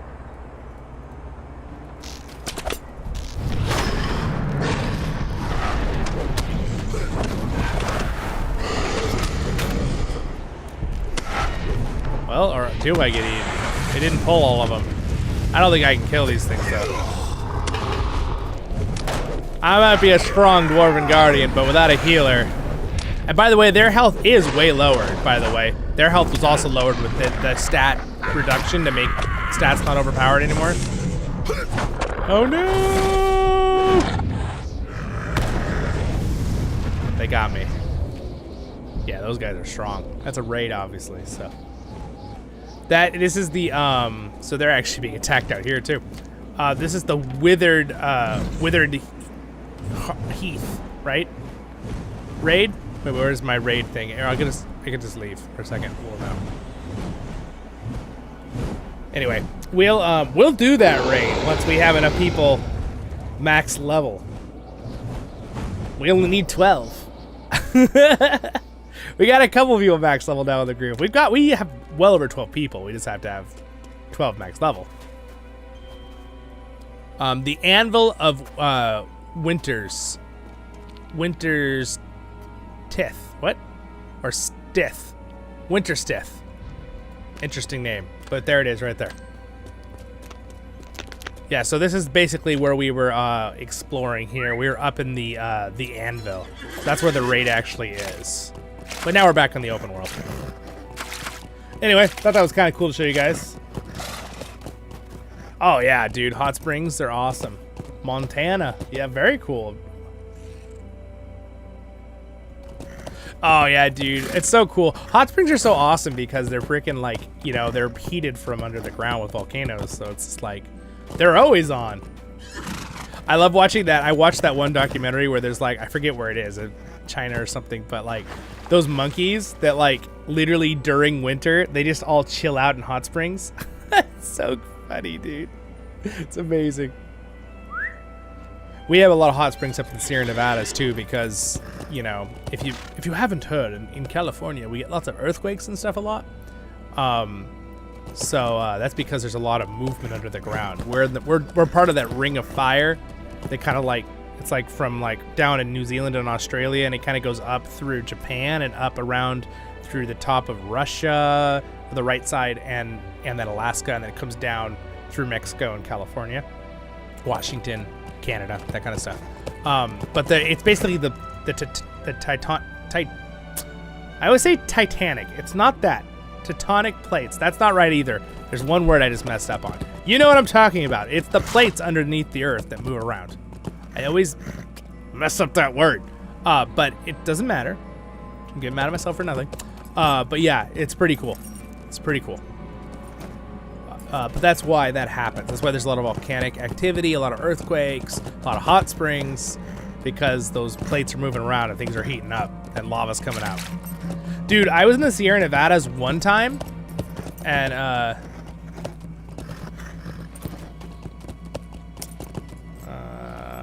you know, I'm gonna look up the word right now.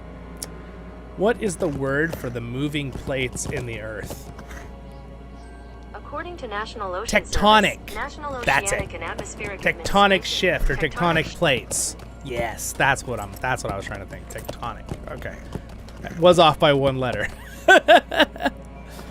Anyway, so now it's very snowy and dark up here in the Anvil, so we're gonna ride out of the Anvil. I think there's only one way in and out of this area. So I think we will we'll ride down to Erebor to finish up our little pack trip here today. I don't want to end up in the mountain. I don't want to stay up here in the mountains. It's scary. It's scary. Yeah, the San Andreas Fault is a part of the Ring of Fire. It's part of that. There's actually like hundreds of faults all around the entire ring. So yeah, it's very big.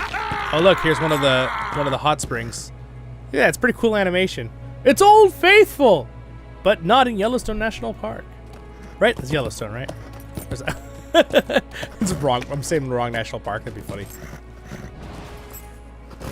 Dude, oh, you guys, I have to tell you this story. Okay, ready?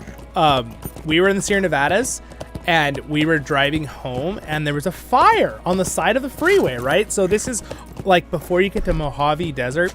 We were visiting, we were on the side with like Mammoth and Bishop, California. So the east side of the Sierra Nevadas towards inland, right? And we're driving along the road, and we see fire, right? On the side of the road. We're like, oh my gosh, there's fire. And then I look a little closer as we're driving by. So this is like not that far away. This is like, I don't know, a quarter of a mile or let's see. It's not that far away, okay? The fire. And I look and I literally see there's a crack in the ground along the mountains. And I see literal lava blow out of the ground. And I'm like, let's keep driving faster. That's freaking lava spewing out of the ground. It was starting a fire, and there were helicopters dropping, you know, fire retardant basically around it to keep it from starting a wildfire. So there was just, you know, don't mind us driving down the freeway and lava's coming out of the freaking mountain next to us. But again, that's normal because there's a lot of hot springs over there where we go next to Bishop too. And that is why, because there's lava right below the earth there, heating it up. I have not made one. I've made one for the Guardian that has the red line in it, if you're talking about that, but I have not made a specific video just for red line yet. I have that on my to-do list though for later. I might make some like individual ones, but I do have a new video all about the Guardians that I just released this week. So with the updated Guardian, if you want to check that out. So now it's nighttime in the game, guys. It still looks pretty good, obviously, but this is why I like to go in daytime in the game, because you can kind of see a little farther, obviously, for realistic reasons. All right.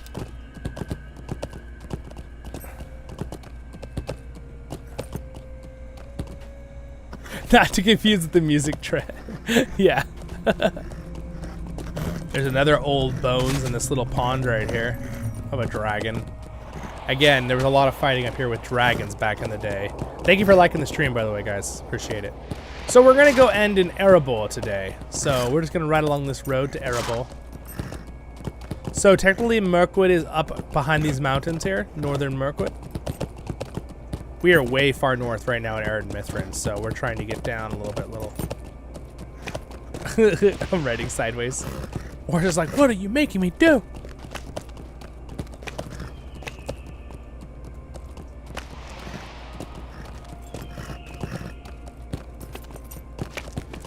Yeah, I mean, here's how I do with my points now. So the yellow line is now support line, which is kind of fun because it gives you a little bit more. At first I wasn't sure I wanted that when they redid the Guardian, but then when I actually looked at it, it was pretty awesome. The nice thing is now, before you could block with a two-hander in yellow tree, but now that they made it a support tree, you can block with a two-hander in red form. So Guardians are, I think, the only class that can block without a shield with a two-hander, and it's because of this. It's called light touched. You are able to block with two-handed weapons. Increases your melee damage. All right. So I'm pretty much I put all my points pretty much in red, and then I can decide what I want on the yellow tree with my red build. But it's really fun, dude. I definitely feel like I can dish out more damage quicker now. And there's a lot of damage buffs. Now, it is kind of a bummer because when they did the update for the Guardian, they also did the stat crunch. So I can't like see my numbers different, like where I did a lot more damage before, because everybody does less damage, including all the world creatures, because they're gonna do another level up, and they wanted to balance the stats.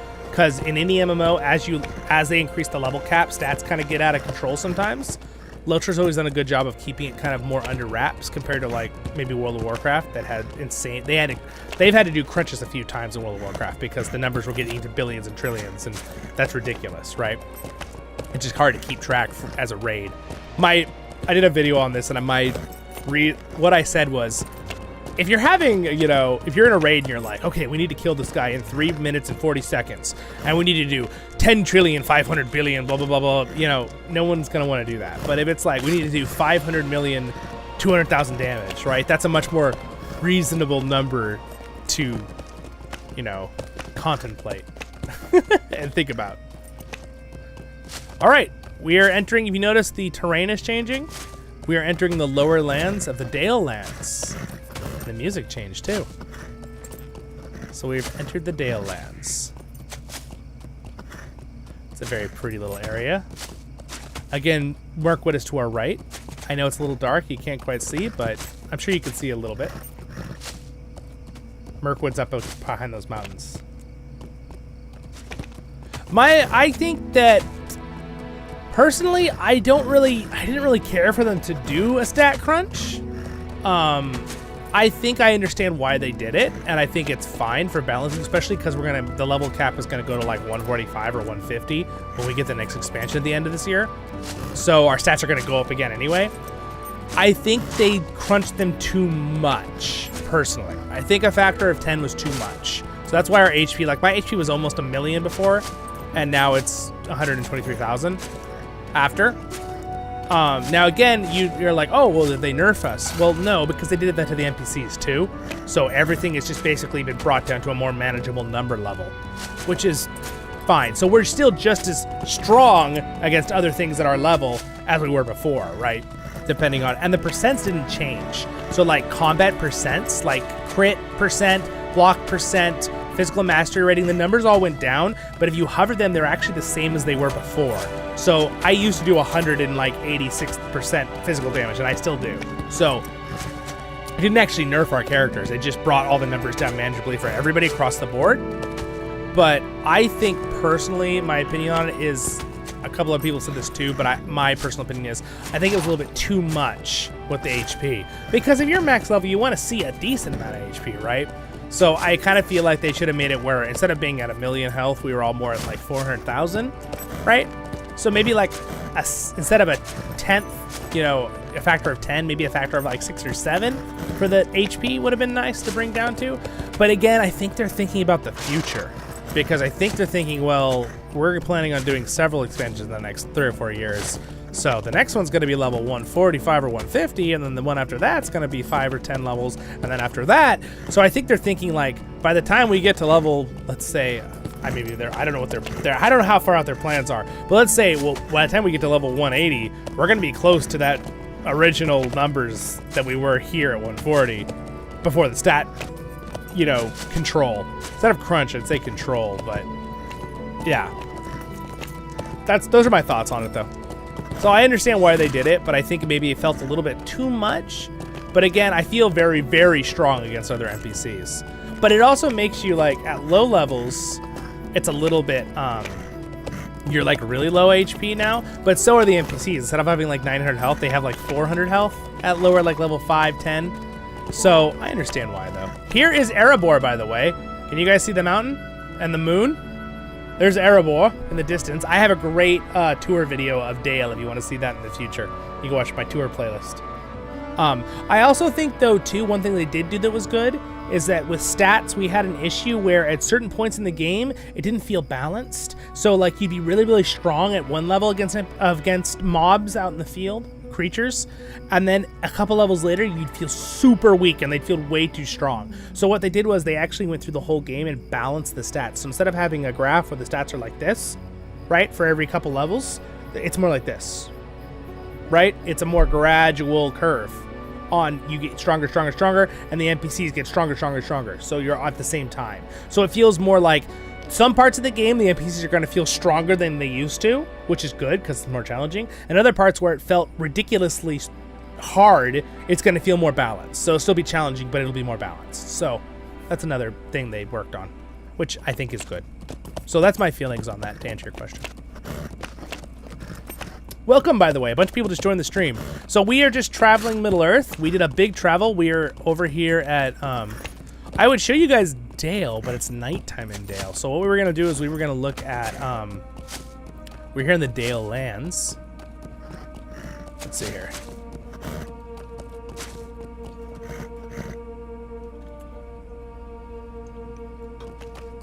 Don't mind me, I'm going to grab my loot there. So you can see Dale right there. I don't know how dark it is for you guys. I have it about as bright as I can get it. But look at the stars and the clouds. Isn't that cool? Look at that. So that's the Dale Tower right there. Isn't that cool? The clouds over there, over the lake down there, and the stars. And then if we flip around, there's a waterfall on the moon. And this is Erebor. There's a lonely mountain behind us.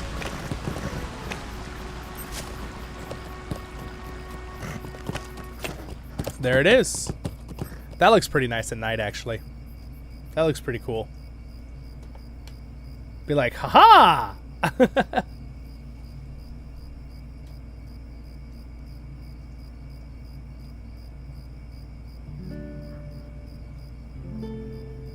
Yeah, that's true. That's true, Jester. I understand. I felt that too with the stat crunch. I felt a little bit of the, oh man. But I understand why they did it, because remember, our stats are going to go up again when the levels go up. So they won't go up quite as drastically.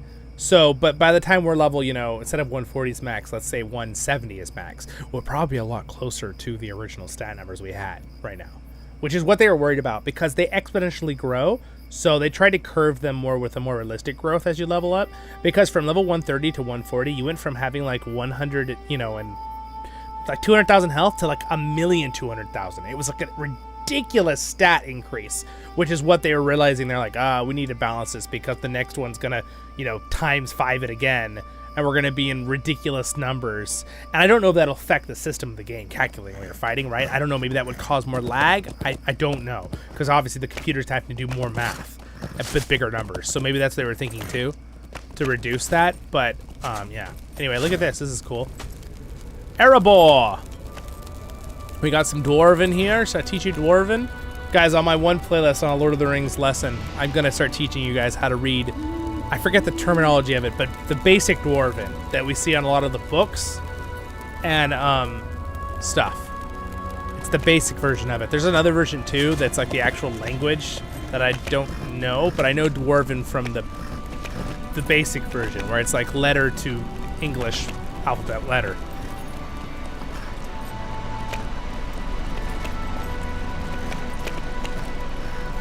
Oh, that makes sense. That it would be more difficult from levels 1 to 10. Yeah, balancing. Because it seemed too easy at the beginning of the game, I'll be honest. I've always thought that, even since the beginning of the game started. Here's another beautiful one of the Dwarven statues. So, Erebor. Dude, the epic music. The epic Erebor music. Turn it up. Let's hear those horns. Erebor. Pretty awesome, right? Thank you for liking the stream, guys. I appreciate it. Hey, what's up, Tiva? Welcome. One of our Patreons.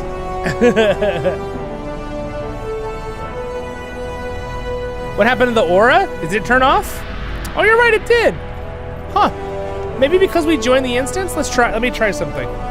If this ever happens and your aura turns off, just try switching your cosmetic, there. Just switch between, like, equipment and one of your cosmetic outfits. Usually fixes it. Anyway, epic music.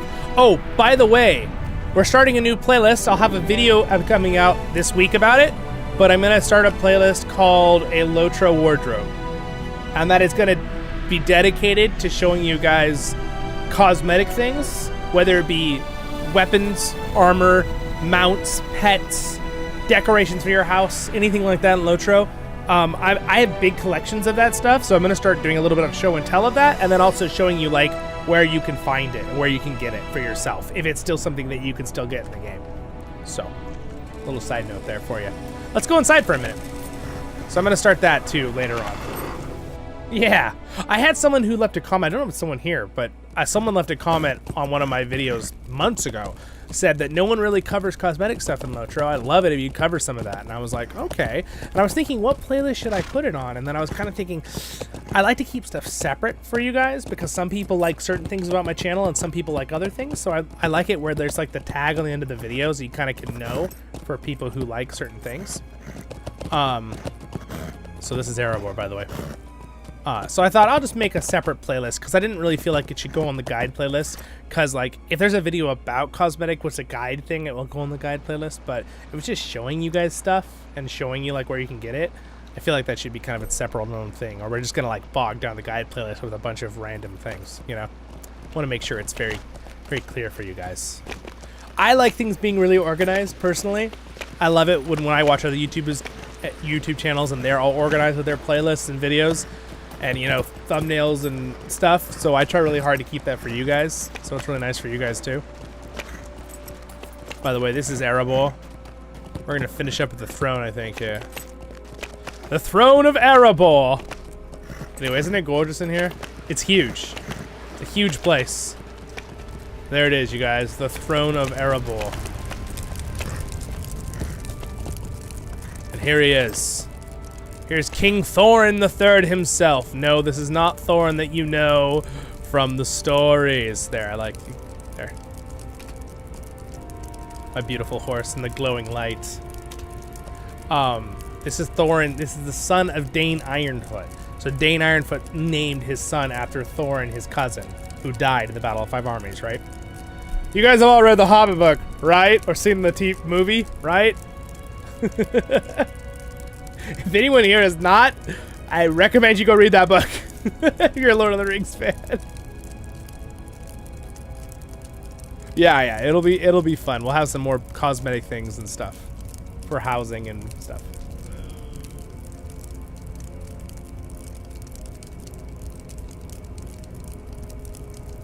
That is true. I have a lot of... I've kept a lot of the weapons from a long time ago, so I have some of them. I don't have all of them, obviously, and there are some things that I will show you guys on that playlist that might not be something I own. It might be something that I show you from another video or another, you know, thing like that. But like you can see right here, this is my vault. I don't have enough room on my wardrobe to hold this stuff, so I have a wardrobe. I've got 200 items in my wardrobe here that I can show you. I've got, again, this is not going to all be one video. This will be over many videos on that playlist. But I might cover, you know, a video, maybe a two-part on helmets, right? Cover both, you know. We're not going to be able to cover this many helmets in one. Again, it's going to be a lot of work for me because I'm going to have to think ahead on getting you guys the information of where they're all from, because I obviously do not remember where these are all from. But you can always look at a helmet with a name, and you can look it up on LOTRO Wiki, and it usually will tell you what it's from or where you can get it. So that'll be... I'll try to help you in those videos, though, too, with that. Yes, hello there. Oh, is Star Wars The Old Republic? Is that your name? That's a good MMO too, mind you. I played that game. Looks like it has a really cool beard. Are you talking about my horse? Yeah, you can just, I can put this under Thorin there. So he's like, look at this, he's got this huge beard, bigger than his whole body. It is true. I'm gonna tell you right now, guys, I have literally like over 1,000 cosmetic items. And I do not even have, I don't think I even have a quarter of the cosmetic stuff in this game, so. That'll give me lots of opportunities to make you guys more fun content over the time. All right, well, we have so many people here. I still have a couple more minutes. Do you guys want to see anywhere else in Middle Earth real quick for our trip here before we finish up? There's so many of you here right now.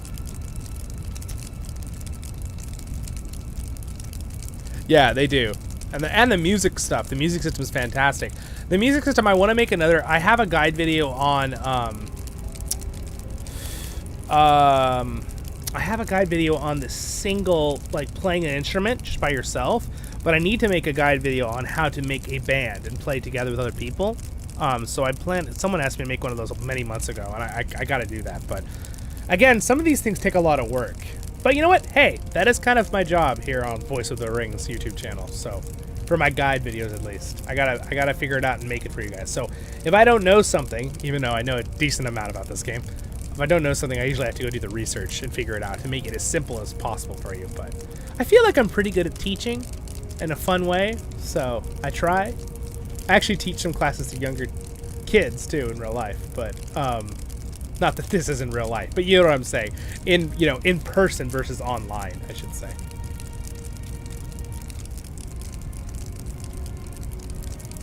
Thorin the Third, yes.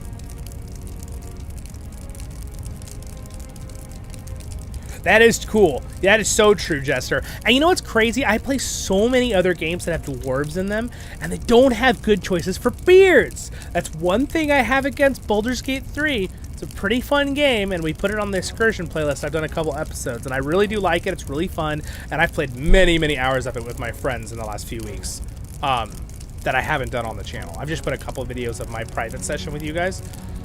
Their dwarven beard choices are not good. They only have like 2 good beards. All the rest are like, eh. And there's even an option to have no beard as a dwarf. The horror! Okay, sorry. But, yeah, so I feel like they needed more options for beards in Baldur's Gate for dwarves. But, again, LOTRO has great options for beards, and they've added some in the past, too, so. And what are my opinions on beards? Well, I think that dwarf females should have beards. And I think that female humans should not. All right, that's all I'm going to say on that. So but I really think LOTRO has really good options for hair. Now, head hair, I'll say Baldur's Gate has really good options for head hair. They have many options. But I think that for LOTRO, they do a better job with having beard options for human guys and dwarves. So.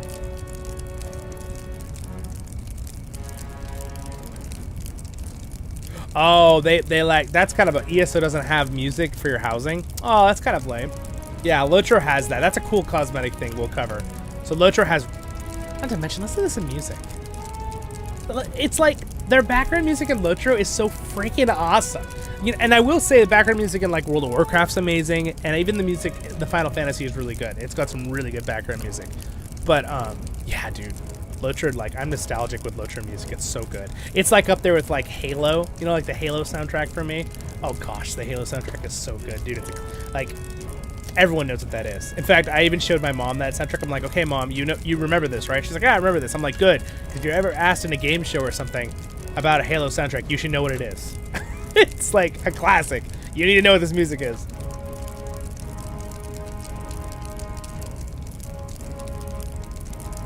We need a beard that covers the whole model. Yes, I want a beard that just like, I just look like a furry, a furry, I don't know, a tribble, right? And don't tribbles, like, aren't those little things from Star Trek that have, like, go all over the ship, right? In the original Captain Kirk one, where like they're like infesting the ship, and they're little fur balls, right? Am I right on that? That was before my time, but I think I've seen the episode.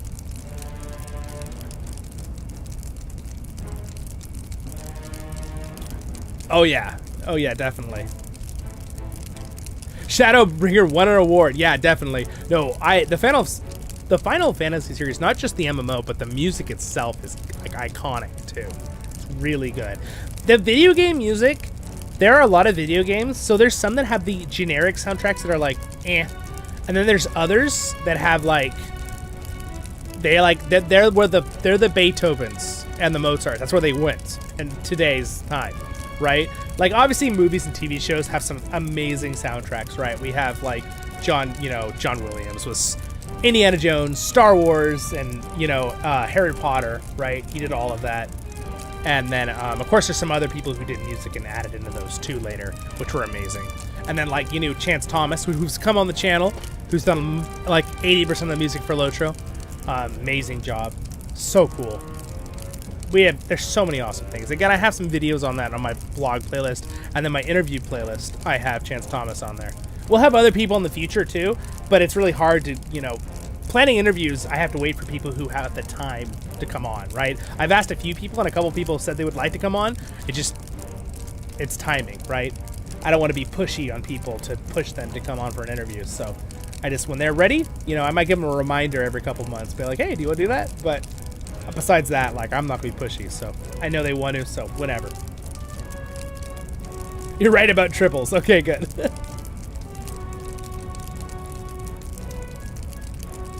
That's true. That's true. There are some, iconic stuff. But yeah, man, the music we have and we're blessed in the video game genres of music.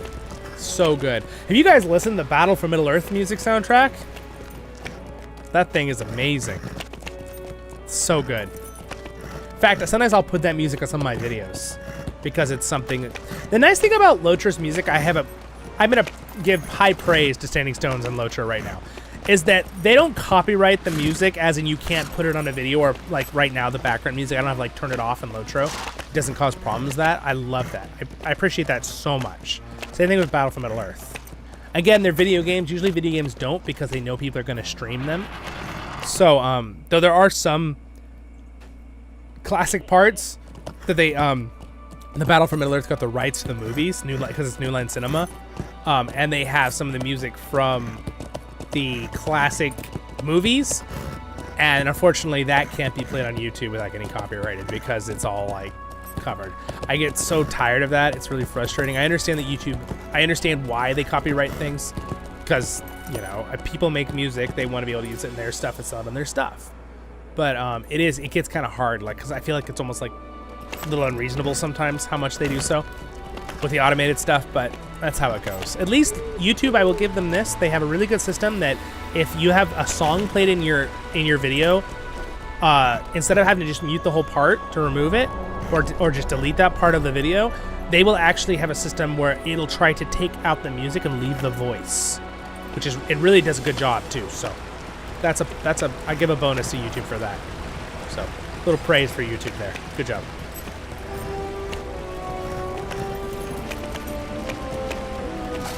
All right, so anyway, we're back outside here. Was there anywhere else you guys wanted to see? I mean, I still have a little bit more time. I'm not really in like a super rush to go anywhere, but did you guys want me to go down to Lake Town? Do you want to see Lake Town at night? It's pretty. Should I ride down there real quick before we finish up? I feel like we should probably just cover that and see that. I'll ride through Dale so you guys can see Dale at night. And then, because if you watch my tour of Dale, it's in the daytime, so I definitely think there's a very different aesthetic and feel during night and day in LOTRO, and they even change the music sometimes depending on night and day. If you're in the Shire at night, there's different music than in day, which is kind of cool, because you know, it gives you a different feeling then.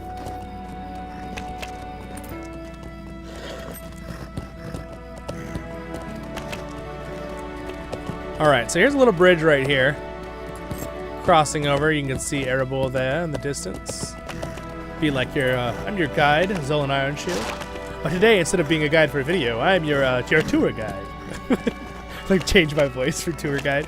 I'm your tour guide, Zollin Ironshield. Welcome to Dale. On your left, you can see the Great Tower of Dale right there. It's like a bus tour. This mount, I believe this mount is from, you can hear the bell going of the bell tower. That's kind of cool, isn't it? I believe this mount is from the Harvest Festival Supporter Pack, or the I think it's, no, maybe, is it Harvest? Or is it the Steed? I'm trying to remember what it is. You guys, anyone remember in the comments for them? Oh, is it a limited time? Ah, darn. Okay, well, Nick just said it. So I think this, okay. So those supporter packs were limited, huh? Were the Riven, okay, the Homestead pack. Was the Rivendell supporter pack limited too? Are those gone too? I thought they left those in the store. Sorry, Chaser. I didn't mean to get your hopes up or nothing. My bad. I forgot. It's hard to kind of keep track, guys. I'm constantly making videos and doing stuff, so it's a little hard for me sometimes. Anyway, let's walk through Dale here. Here is the city of Dale. It's quite large. It's much larger than you see even in the show. Now this right here, these words, which are really hard to see without some light, we actually read these right the other time on the tour. I double checked later. There's a pub. It's the Jolly Bell Pub. Might as well go in for a minute. All right, we've had a long pack trip today. We're here at the Jolly Bell.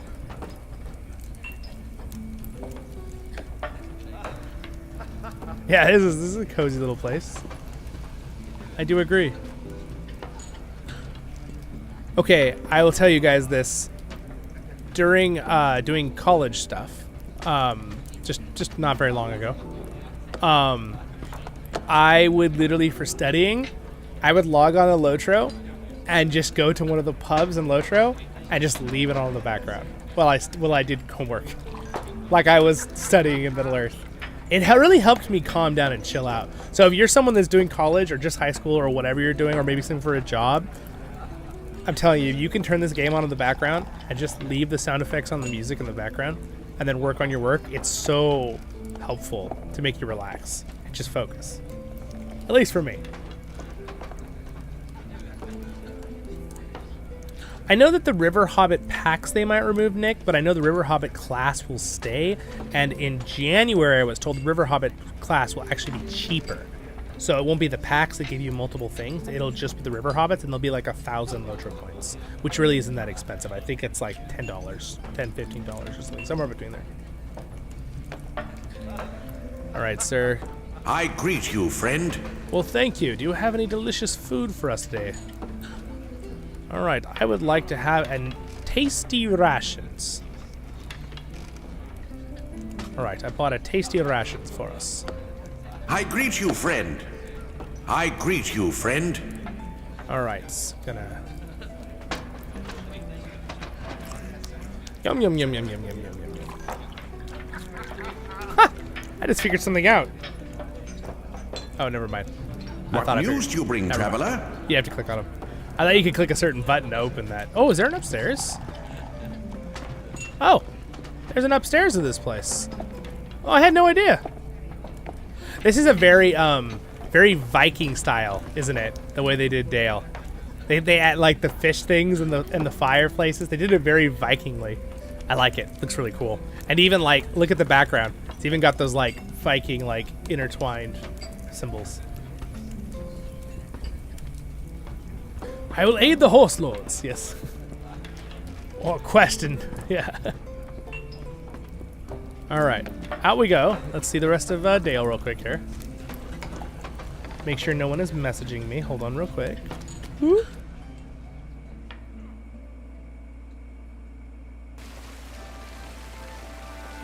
Oh, we're good. All right, just double checking I don't have any messages. Slightly going over the time I told them that I would be doing this, so that's okay though. I love it. There's so many people here. I don't want to just leave you guys hanging when a lot of you just hopped in. So, all right. So this is the bell tower right over here. I love that big fluffy tail, dude, on this horse. I like how it's animated. It's cool.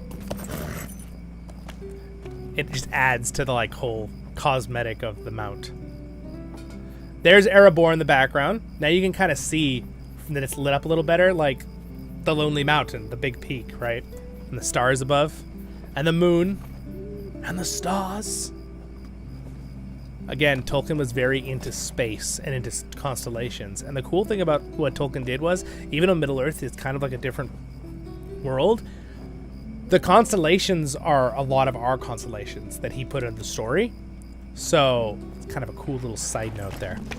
I think he did it on purpose to kind of like, maybe it's in the Milky Way still, right? Some people, there's theories that, it's our world in the past. And Tolkien has said a few things in his books, but I don't really like that one personally myself, that theory, because it's not at all ingrained as in fact. That's just a theory. It's like a fan theory. I think that it's a different world entirely.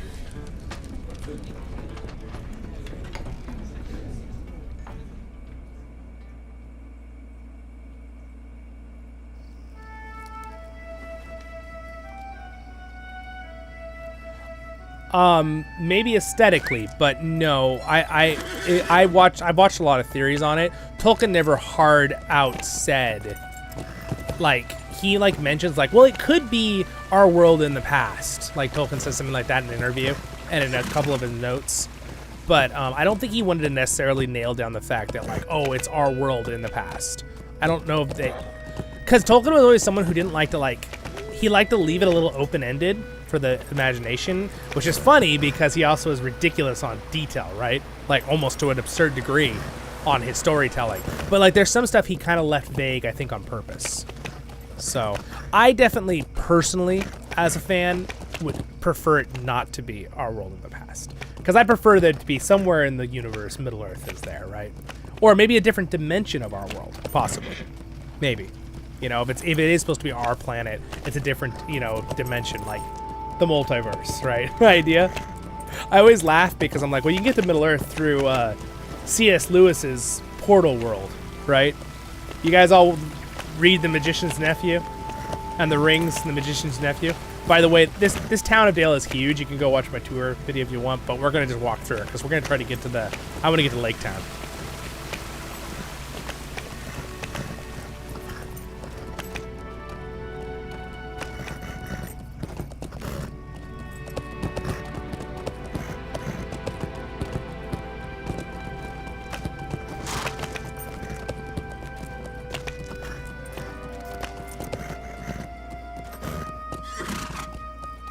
Well, again, I'm not going to get into that, Nick, because I get too, a little bit too on edge stuff with people being, I don't like to get in the drama of anyone making drama things, right? So, but yeah, I personally think that, Middle-earth is based off Tolkien's beliefs and his background and what he thought on things. Absolutely. But I don't know if he necessarily meant it to be our history of our planet. That's my feelings on that. So, but I definitely think, dude, it is respectful to Tolkien to be what his beliefs were in life and stuff on things. But again, Tolkien seemed like a very open-minded person. I know he was Christian. I know I am too. But he was he seemed like a very, like, he was set in certain things he believed, obviously. But he was also really awesome. Like, he was kind about, kind to everybody kind of stuff. He was really awesome. He seemed like a really awesome person. Him and C.S. Lewis, for that matter. They were good friends. They had, right, the Inklings, the whole group. So, obviously, why we got Narnia, too. We wouldn't have Narnia or The Lord of the Rings if it wasn't for their friendship, which is kind of a cool thing I was reading on a stuff. C.S. Lewis was one of the only people reading The Lord of the Rings when he was writing it. Can you believe that? That's crazy, right? So, no one was really reading The Lord of the Rings, and Tolkien was almost going to just let it just not finish writing it. And then C.S. Lewis was like, no, this is so good. Don't stop. What are you thinking? Ronald, to Tolkien. So, and then vice versa, Tolkien really encouraged C.S. Lewis to finish his books. Now, Tolkien was a little more stern to C.S. Lewis because he thought C.S. Lewis should have done more work. By the way, there is the lake in Lake Town at night. It's kind of cool. But it was still cool, though, that, Tolkien still encouraged him to finish, and that's why he finished the Narnia series. So, anyway. Thank goodness for their friendship. That's all I'm gonna say. I would be much less happy in the world. I mean, I'm sure there would have been other happy things too, but not having Lord of the Rings or Narnia makes me just, as a story, just makes me feel sad.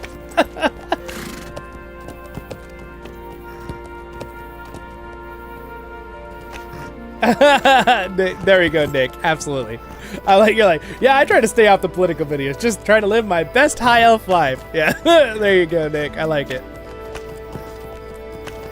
And again, I don't ever mind certain things, but again, there's stuff I have my views in life, but I try really hard to make sure these videos and streams for you guys are really positive and fun and focus really heavily on Middle-earth, right?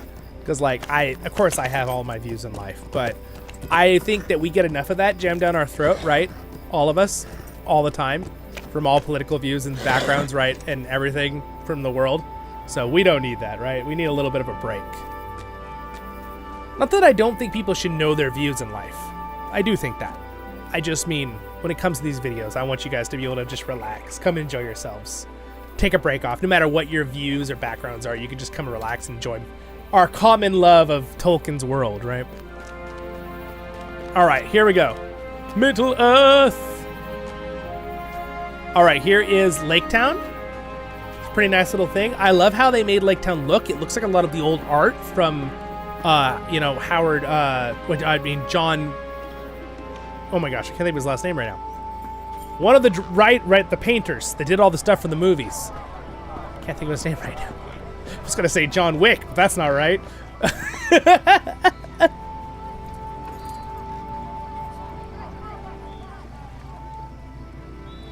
That is true. I definitely think there are some definite, Tolkien has a lot of what Republic said. I think there's some definite, moral lessons in Middle-earth and stuff, and, different things. So, there's definitely, political things that happen in Middle-earth. My only thing with, Rings of Power was, it felt like there were some things from our world that was put into that, which wasn't never put in there by Tolkien in, the Second Age. So, that's one thing that bothered me about Rings of Power. but it wasn't really like too overly in there. But there were a couple things that were pretty obvious that they did. But there's definitely like political things that happen in Middle Earth, but it's like their problems, right? It's what Tolkien put in the story. It's not from like our world. But yeah, I definitely think there's allegories and philosophy in Middle Earth completely from Tolkien that is good to know. Look at this, guys. Look at how beautiful this is. All right, here we go. Lake Town. Yes, C.S. Lewis was a co-founder of the Inklings. That is 100% true. There's some fish in the water. You see the fish? Right there? It's kind of cool. Who likes fishing here in real life? How many people fish in real life? I think I did a video on my fishing in the Sierra Nevadas on my blog playlist this last year. I did catch one. I caught one fish.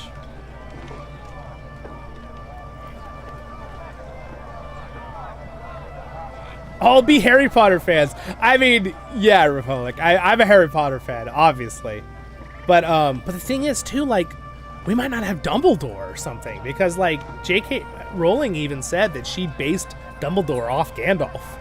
Like, that's what she said, right? So that's why there's a little bit of similarities between them, right? They're not exact at all, but there's a little bit of similarities.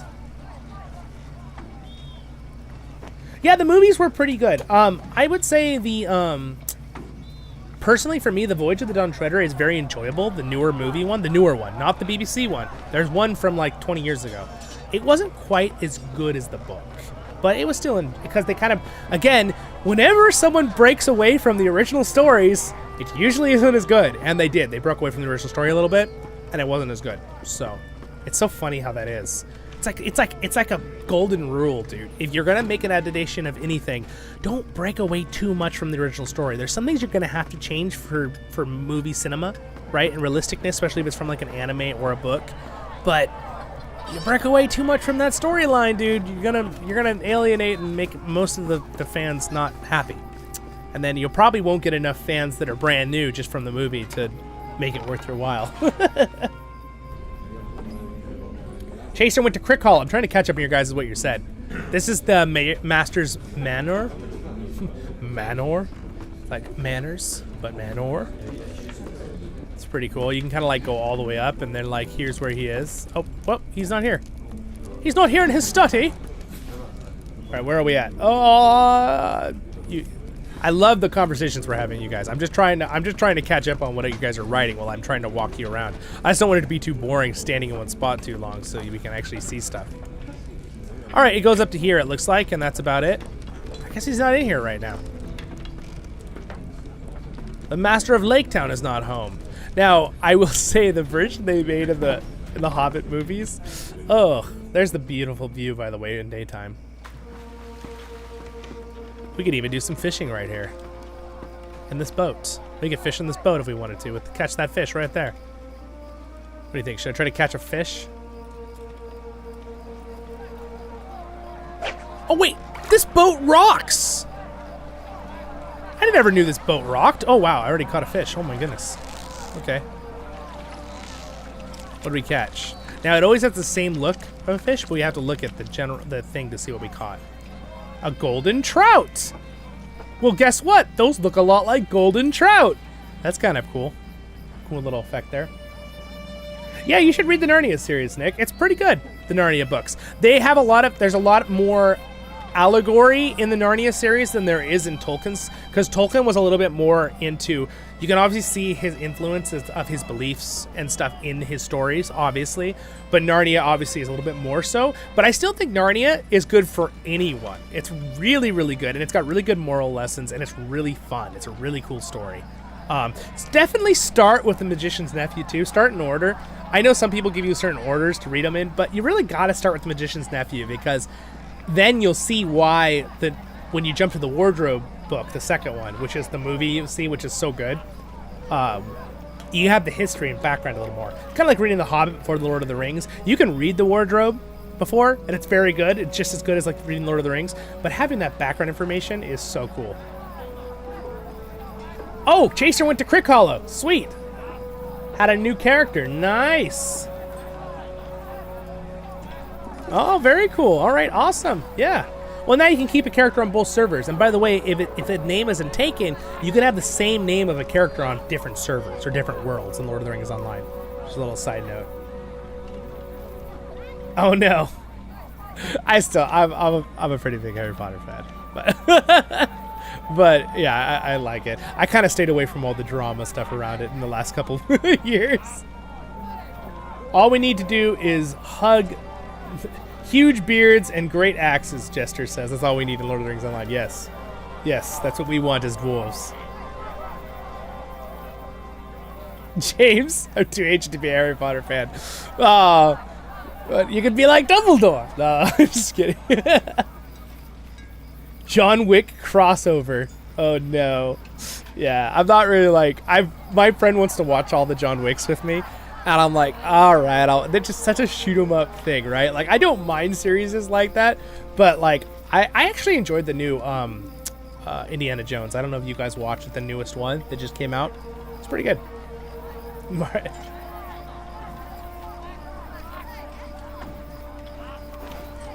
Thanks, Republic. I appreciate it. Yeah, I have lots of views, but the thing is too, a lot of times the problem is too with videos and streams is that sometimes people aren't going to listen to your entire spiel. So even if you give like your points and then like what your premise is and what your views are on something, a lot of times it can be taken out of context, right? So like, and again, I'm someone who's like, I have friends in all walks of life, right?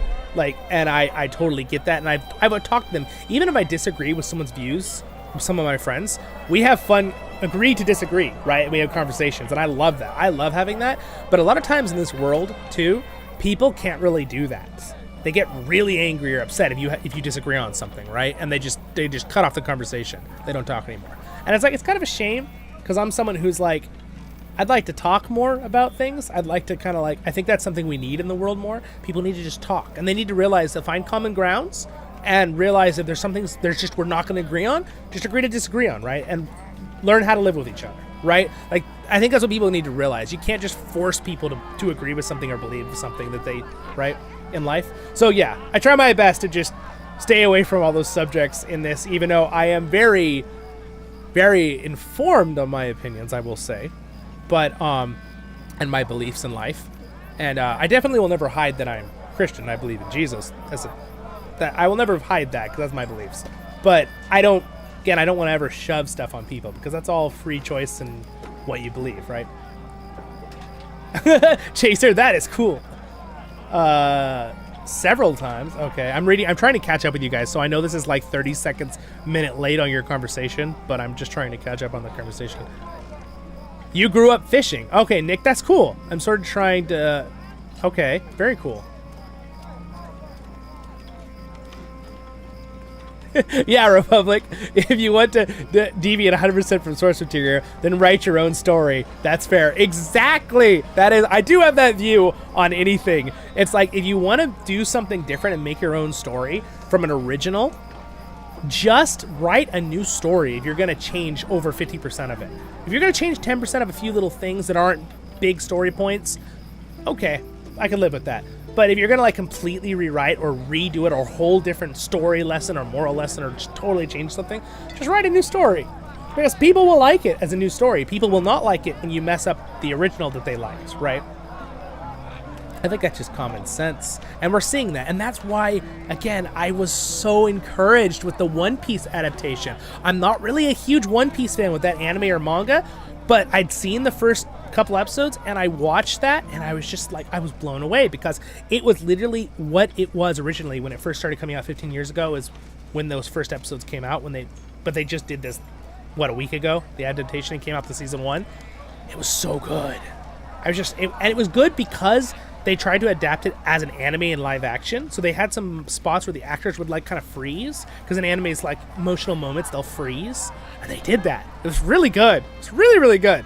And it just felt really refreshing to see that we can have adaptations that aren't full of like different ideologies being put in from our real worlds, right? On any side, any political view. I'm not trying to attack one group of people. I'm just saying, like, that happens a lot, right, with a lot of our stories. It was really refreshing to see, oh, we can have an adaptation that just follows the original story, right? Because if people, like you said, Republic, if people are just going to change the story a ton. Just make a new story and write it. People will watch it. People will probably like it, or they won't like it, right? But don't take something original and then put your own thing to it and say, oh, we're reimagining this entirely. It's like, that's something for plays, right? That's more for like plays. You do that.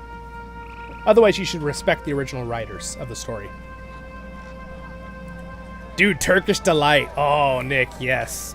I don't know if I've had real Turkish Delight. I think I might have had it one time. It's really good. Isn't it like a jelly-filled something? Or am I wrong on that? Cooking fish fillets, James. Mmm, delicious.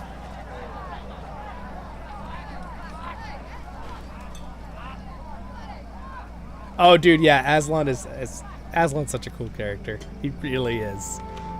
And obviously, he's a parallel to, like, Jesus, right? In Christian views. But I still like how C.S. Lewis writes Aslan, though. He's a really good character. And he's such a, like a warm character, like a fatherly figure, you know, like to like the kids. And yet at the same time, he's got like this like wild side because he's the lion. Like if you got to read The Horse and the Boy too, which is the third book in the Narnia series. It's such a different feel than the whole rest of the series, right? Because they're different characters, and it's from the vantage point of people that live in the Narnia world, right? They're not just from Middle Earth. They live in the Narnia, not Middle Earth, excuse me. They're not from our world. They're like the kids are in the Lion, the Witch, and Wardrobe. They're like people that live in that world. So you like see it from the perspective of someone inside the world. So it's really, really cool. And that's why I joke, by the way, that real Narnian horses rule. That's from The Horse and the Boy. You'll see that when you read the book.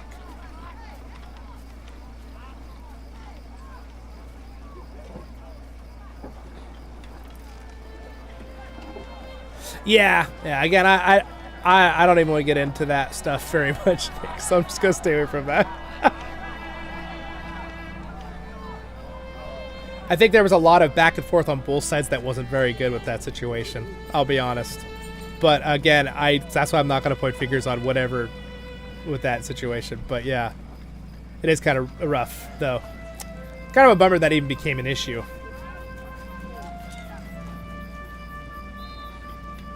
And again, I can't really say, like, who started it either, because I don't know enough about the situation. Like, did the chicken or the egg come first in that situation? Now, in my opinion with that saying, I think the chicken came first, but that's just my... Anyway, side joke about that saying. I always joke about that saying. I'm like, I think the chicken came first.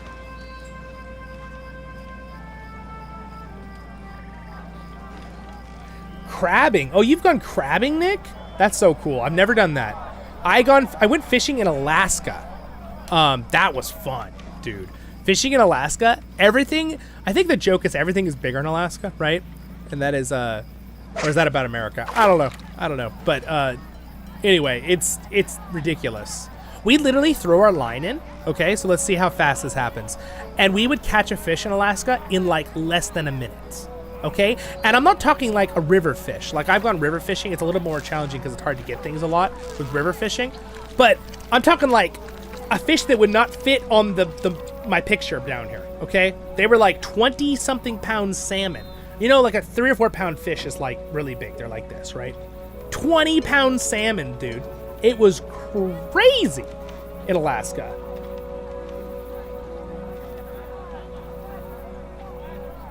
That's so cool to go fishing, crab fishing. I am such a big fan of crab, dude. I like Alaskan crab with butter, especially like Kerrygold butter, like real butter, not like that American stuff. I'm sorry, I'm not ragging on America. I've been American my whole life, and I love America, but there are some things I can rag on because I'm an American too. I mean, anyone is welcome to rag on America with whatever you want, but I think there's a lot of more good points. But the butter thing, our butter is fake. It's not real butter compared to Europe.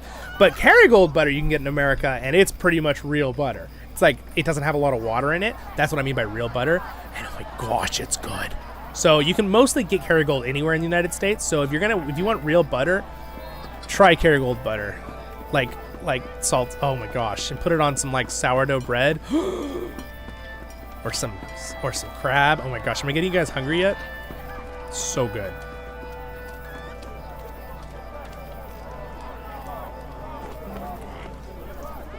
Iced version. What iced version of what? I missed it.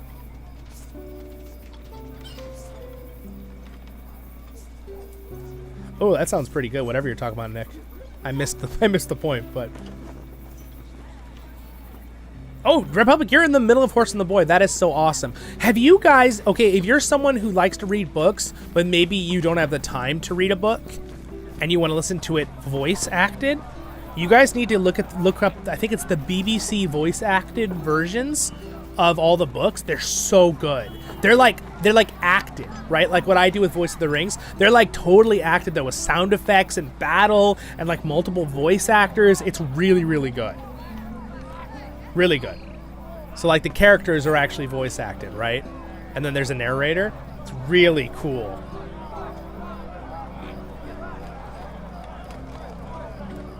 Oh, nice, Matt. Yeah.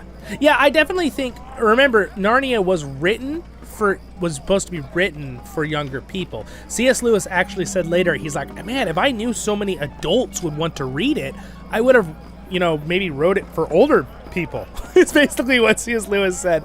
But technically, my sister just told me this the other day, I think it was written for like 12 to 15-year-olds is the age range that C.S. Lewis was aiming for. But I still think as in a book for adults, I think it's still just as good for adults. I'll be totally honest. I think it's really well done still.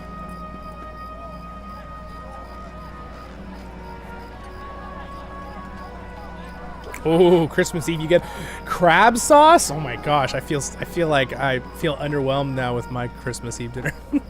You get crab sauce? I want crab sauce at Christmas.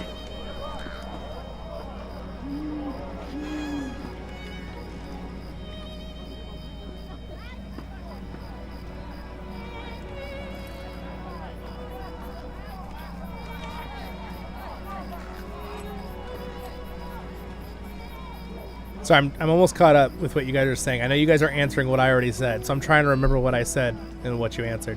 That's why I got quiet. The Turkish Delight, yeah, it's so good. What's up, Storyteller?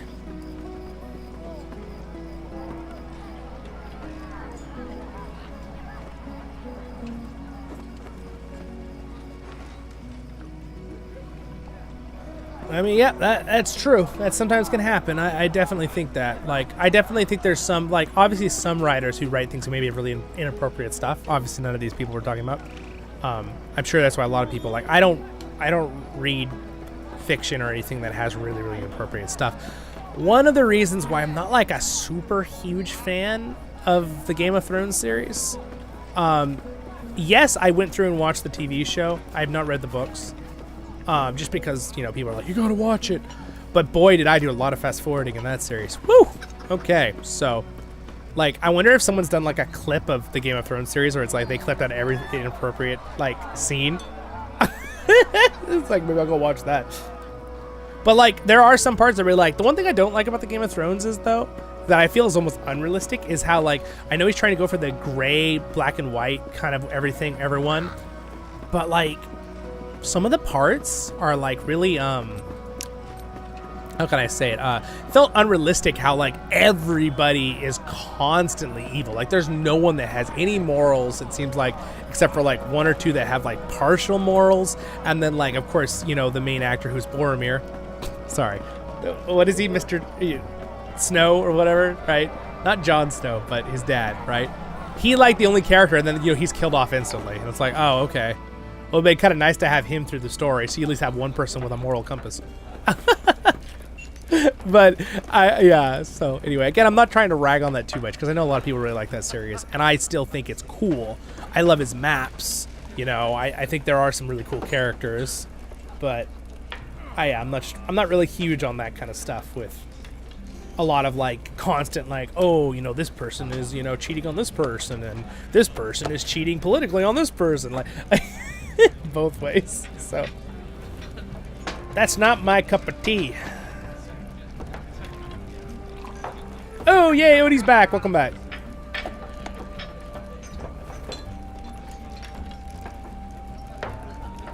Oh, that's cool. Bob, okay, English.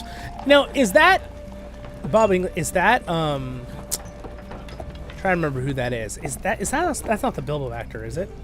The original Bilbo actor? Or is that really famous voice act? Because I've read, there's so many versions of the Lord of the Rings that is done by voiceovers. I love Andy Serkis' one, Gollum. He does a really good job.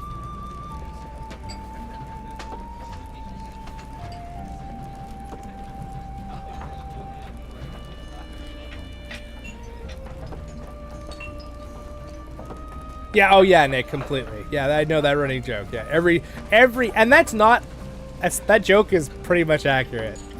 Cause like I remember watching the few seasons of Game of Thrones when I watched it, and I was like, fast forward. Like every episode, I had to fast forward a little bit. I don't care about violence, but I had to fast forward anything inappropriate every single time. I was like, I don't want to watch this. No, thank you. No, thank you. Yes, of course. Yeah, I really liked your video, Odie. It was pretty cool. I was watching it. My sister also liked it. The pack trip video. He actually, and that, you said that was West Virginia, right? That's cool that park has like the stalls for the horses. Like, so if you're like camping, you can go camping and then like bring your horse to do pack trips, and then there's a stall for them there. That's really a cool idea.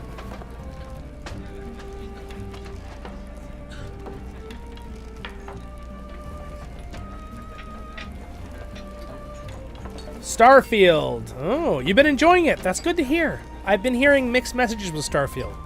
Some people are saying it's terrible. Some people are saying it's great. I don't know. I'm probably gonna just do it, but I'm not gonna buy it anytime soon because I don't have that kind of money right now to spend $70. Now, if you get the Xbox Live or whatever, you can get it for free and play on the Xbox. But I'd rather probably play on the computer anyway. I was gonna play it, and I don't really plan on doing that with this channel. So, yeah, I don't really have time. Unless I could justify doing it on our excursion playlist, but I don't think I'm going to do it right now, at least. Not for anytime soon. Yeah, I feel like I know who that is, though. I think I've heard his voice, the Bob, for voice acting. By the way, guys, this is where I did my homework a few years ago. This hasn't been out that long, I guess, but I would usually sit right here with my character somewhere in this little tavern here in the Dragonbone Inn. And I would sit on this chair, and I would listen to the background music. For some reason, this chair will not let my character sit. That was weird. Let's see, maybe this one works. Nope. Okay, I guess those chairs don't work. I forget which one I used then. One of these I used, and I just kind of sit here and enjoy the sound effects while I did homework. Maybe it was right here. Maybe it was this one. Whichever one lets me. Whatever. There we go. We're sitting on the chair. Just kind of fun to like just hear the sound effects of the little pub while you're kind of like, look at that, the ranger, those ranger folk in the corner. He's a dwarf.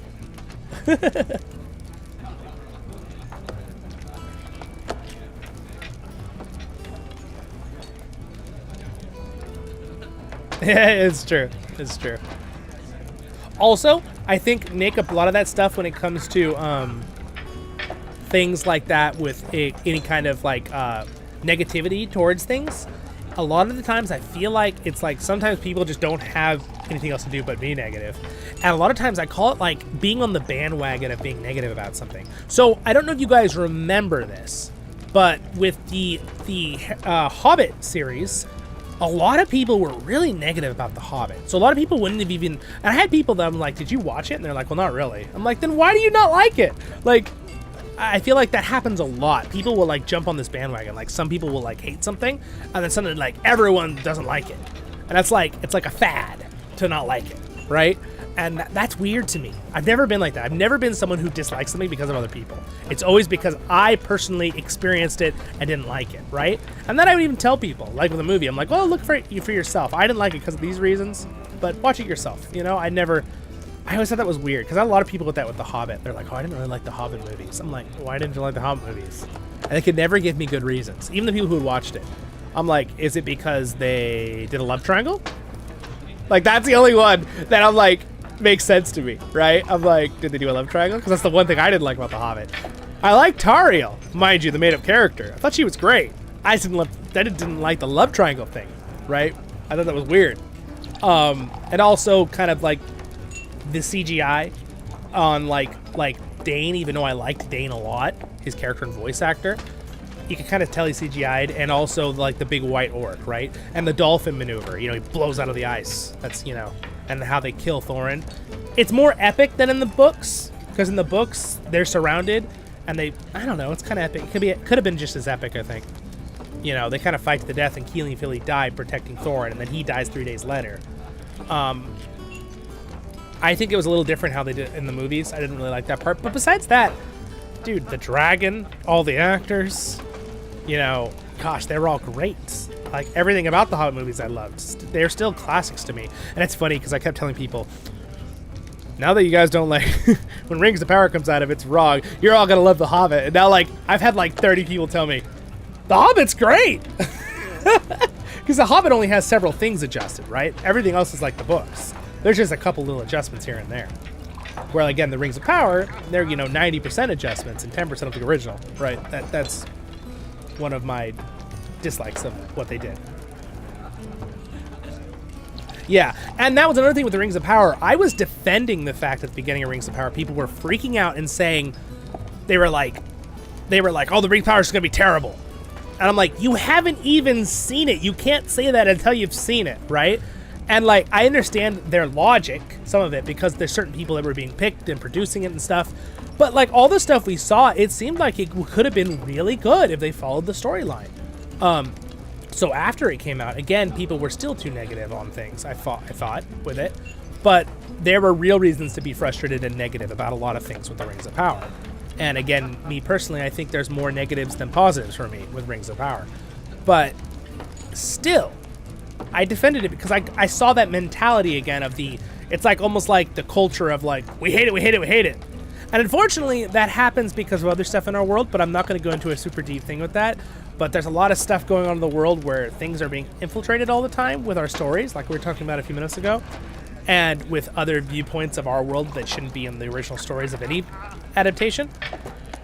Just go write a new story, right? If you want to write it like we were talking about. But I think that causes people to have a knee-jerk reaction to any new stuff coming out. That, oh, it's going to be terrible, right? But now to end on a positive note, since I'm a positive channel, we like to stay half positive, you know, glass half full.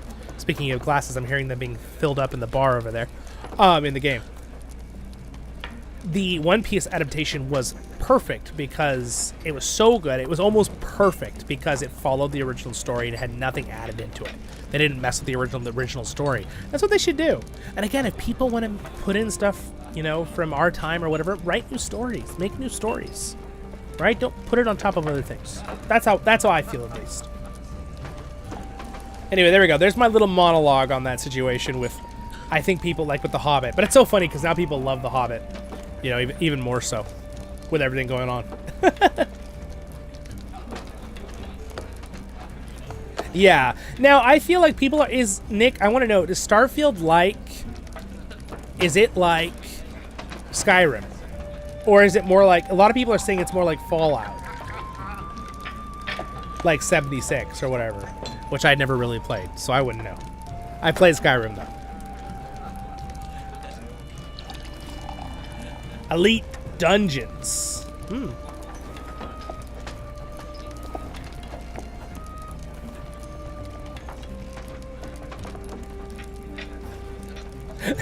That is true, Odie. I think the reason why that happened, what you're saying with I could see that from experience, by the way, of knowledge. I never thought that, but I had some family members, and a lot of my family are, not all of them, but a lot of them are Christian. The people didn't like, you know, like D&D when it first came out, was because people saw things, you know, because there are a lot of there's devils and stuff in D&D in the story, right? But my mom is a more practical person, right? And a lot of my family are more practical on that. And they look into it, we're like, this is really no big deal. But D&D, right? This isn't really that big of a deal. It's kind of, though, the fact that D&D can be anything. So there were people that went overboard with D&D and did creepy things, right? And so there were some realities, and then there was a lot of it, majority was stupid. So there's a 1% of people who played D&D that maybe did a little bit creepy overboard things, but 99% people are just playing a role-playing game, right? So obviously my mom was awesome. She figured that out real quick, that it was kind of it was overly freaked out with that scenario. That happened with Pokemon too. in America. Do you guys remember there were some kids that were fighting over Pokemon cards? I think it was in Tennessee or something, and this kid did hurt another kid over a Pokemon card. I'm not going to say it on YouTube. I don't know if YouTube will demonetize for saying certain things. But a kid hurt another kid over a Pokemon card, and the entire America, everyone freaked out and was like, oh, Pokemon cards are horrible, they're evil, people are, it's like, no dude, that one kid was a bad kid. It's not the Pokemon cards, right? Which of course my mom and my family members saw through and said, well, that's stupid, right? We're gonna let our kids play with Pokemon cards. And I love Pokemon cards. I loved it when I was a little kid. So yeah, people need to have common sense, right? A lot of times people jump on bandwagons of things and need to realize things, right? You need to have your morals or whatever your beliefs are, of course. But you got to realize there's times where people do go overboard on things, right? And again, I hope people be careful when you paint your pictures around different groups or different beliefs too, based on small groups of those people. Right? Because for me, the majority of Christians are pretty awesome. But you get people that are maybe a little more extreme on things and maybe will jump on things that maybe the Bible doesn't say and maybe Jesus doesn't really tell us to do, and they it's extra stuff. Again, any of my friends here who are Catholic, that's fine too. I have a lot of family and friends who are Catholic. I am not Catholic. I am more Protestant, right side, even though it's not really my denomination, but we're not going to go into that because that's not important. But that kind of happens sometimes too, where there's extremes or things added on. The whole Reformation with Martin Luther, right? Not to give you a whole history lesson, but literally the whole Reformation was about the fact that he was a Catholic monk and he thought the Catholic Church was adding on stuff that the Bible didn't say at that time. And that was true. Okay, that was true historically. They were adding things on that Jesus never said in the Bible that you need to do to get to heaven and all this stuff. They were adding a bunch of extra stuff. And he was like, we don't want to do that. We want to follow exactly what God said, right? So anyway, that's a small little clip it for you guys. But again, be careful not to get a bad taste in your mouth for different groups of people anywhere in the world, whether it be religion, political, anything. Make sure you don't have hear someone's view on something and then immediately associate that with a bad experience you had with someone else. I try really hard not to do that. We do that as humans. We just do that. But you might have a bad experience with a different political party than you, or this or that, and then it's hard when you hear someone say it that you're not ugh, right? Or a religion, right? You're ugh, because they might have a bad experience with someone from that group. Remember, every person is an individual, and you might think something that is what they all believe in this religion. You find out, oh, that's not what the Bible says, or that's not what that was overboard. That one person did, right? So just keep that in mind, right? That's all I'm saying. I don't want to go too much more into that because we're going to try to stay positive here, but we got in the conversation, so I'll tell you a little bit about my view on that. So there we go. But without getting any political or any other stuff, so. Oh, that's true, Nick. Fallout 4 and Skyrim do share stuff. That's true. Okay.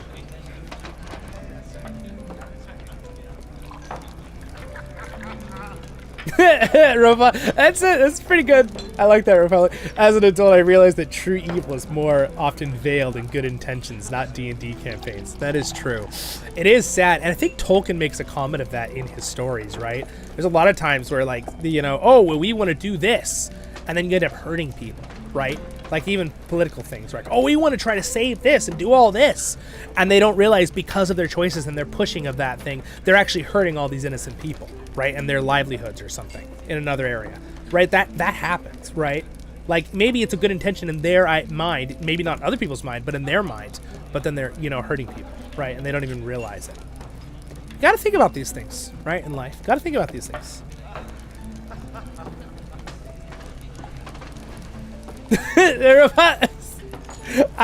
Republic. I just read you think about Pokemon. Yeah, I know.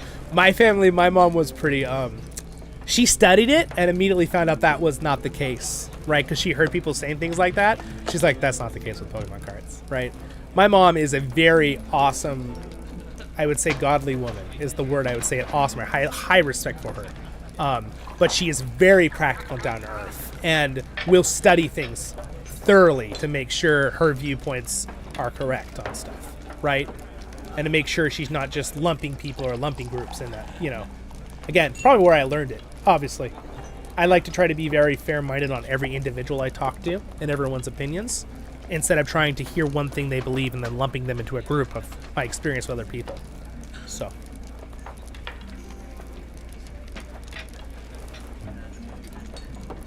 Buttersworth, I'm sorry. Yeah, well, we were just kind of hanging out. We're way over our stream. So what we did today for Lord of the Rings thing. Yeah, what a topic. I know. Sorry, I didn't mean to bring you into that. We were trying really hard to stay away from anything. I was just telling everyone I want this to always be a positive space for us to be able to just... I think everyone should know their beliefs and their views in life, but we don't do anything with politics or anything like that. But we were talking about Pokemon cards and a few other video game things, so it kind of brought that in a little bit. So anyway, we're going to finish up with that conversation, though. So here's what we did today, Buttersworth, since you're here. We basically started in the new Hobbit neighborhood. And if you guys want to hop back and actually watch the whole thing, again, this conversation was in the last, like, 15 minutes of the stream. But we basically started up in the Wells of Langflood, or the Vales of Anduin, just a little bit north. And we went down the mountain, and then we went up here. We went into Elderslade. We went and saw the front of Gundabad. Then we came back down, went into Ered Mithrin. We went and saw some stuff here in Scarhold. We went up to the Anvil of this giant glacier. We saw the giant glacier. Then we went south into the Dale lands, rode down here, saw Erebor, went inside Erebor for a minute, and then we rode through Dale and came down to Lake Town. So that's what we did for about 2 hours. It was pretty fun. I was telling everyone I used to do my studying in this tavern here in the Dragonbone Inn. When I was at college, I'd come in here and relax, and literally in real life sit here on my desk and do studying while I would listen to the game and the background and music and sound effects. It really helped bring peace and relaxation.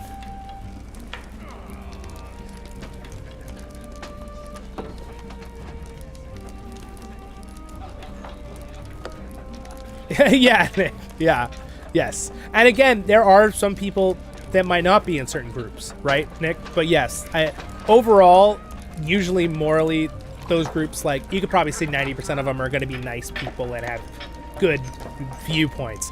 You're going to have some extremes, though, of course, right? This is always going to happen. Fascinating. It's true. I do find it weird how, like, there's, like, such extremes between groups, too, sometimes. But you know what? Because, like, a lot of times, like, with, like, different denominations and stuff, you know, we won't go into it too much. But, like, there's, like, these really big divide feelings. And it's, like, I look at, like, different groups and different people's views on certain things, even within stuff that most people will agree on in that religion. And I'm like, there's really not that big of a difference here. Why are we having a problem? Why don't we just agree to disagree on that one point and then move on? And there's some points you can't, though, right? There's some things, there's, like, certain things that, like, that's the only way, that's the main point, you know, it's set it by, you know, the Bible or whatever, that one part, right? But, yeah, you got to be careful with lumping groups of people, absolutely.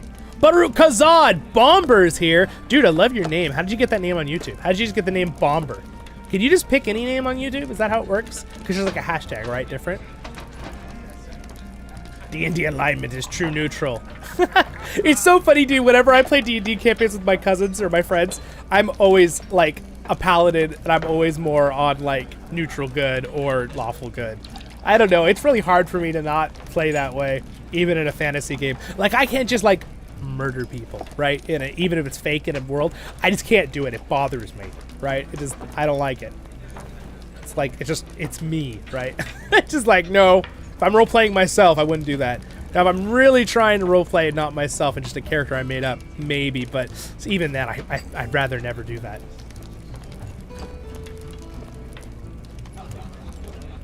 Yeah, there should be no hate in the world. I wish. Unfortunately, there is sin in the world. That's going to happen. But, yeah, I really wish people would just try to get along more and talk more. It'd be really nice. It would cost less confusion and war. And even in, like, relationships close, right? If people would just talk to each other more and communicate.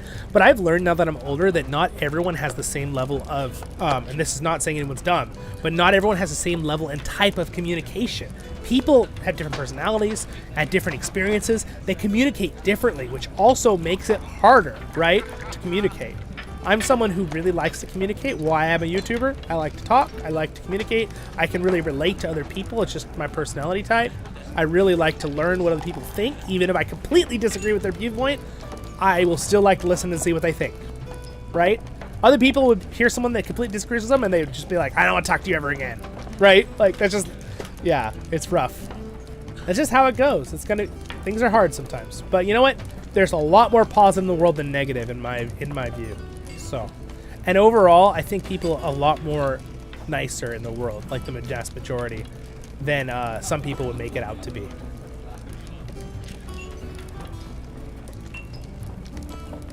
No, storyteller, no. Just kidding. I just read your comment. It's funny. Yeah, let's talk about 4.5 point Kelvin. No, that's a joke. Right?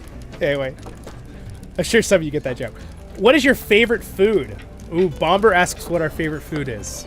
It's a good question. I don't know. Everyone put your favorite food in the comments now. I'll think of mine. I really like sushi. And like, I know there's like the generic like Americanized sushi that's not really sushi, but like I have some places I know in California because we have some like Japanese, you know, a lot of Japanese influence and Korean and stuff too, that I know where we can get really good sushi. I really like really good sushi.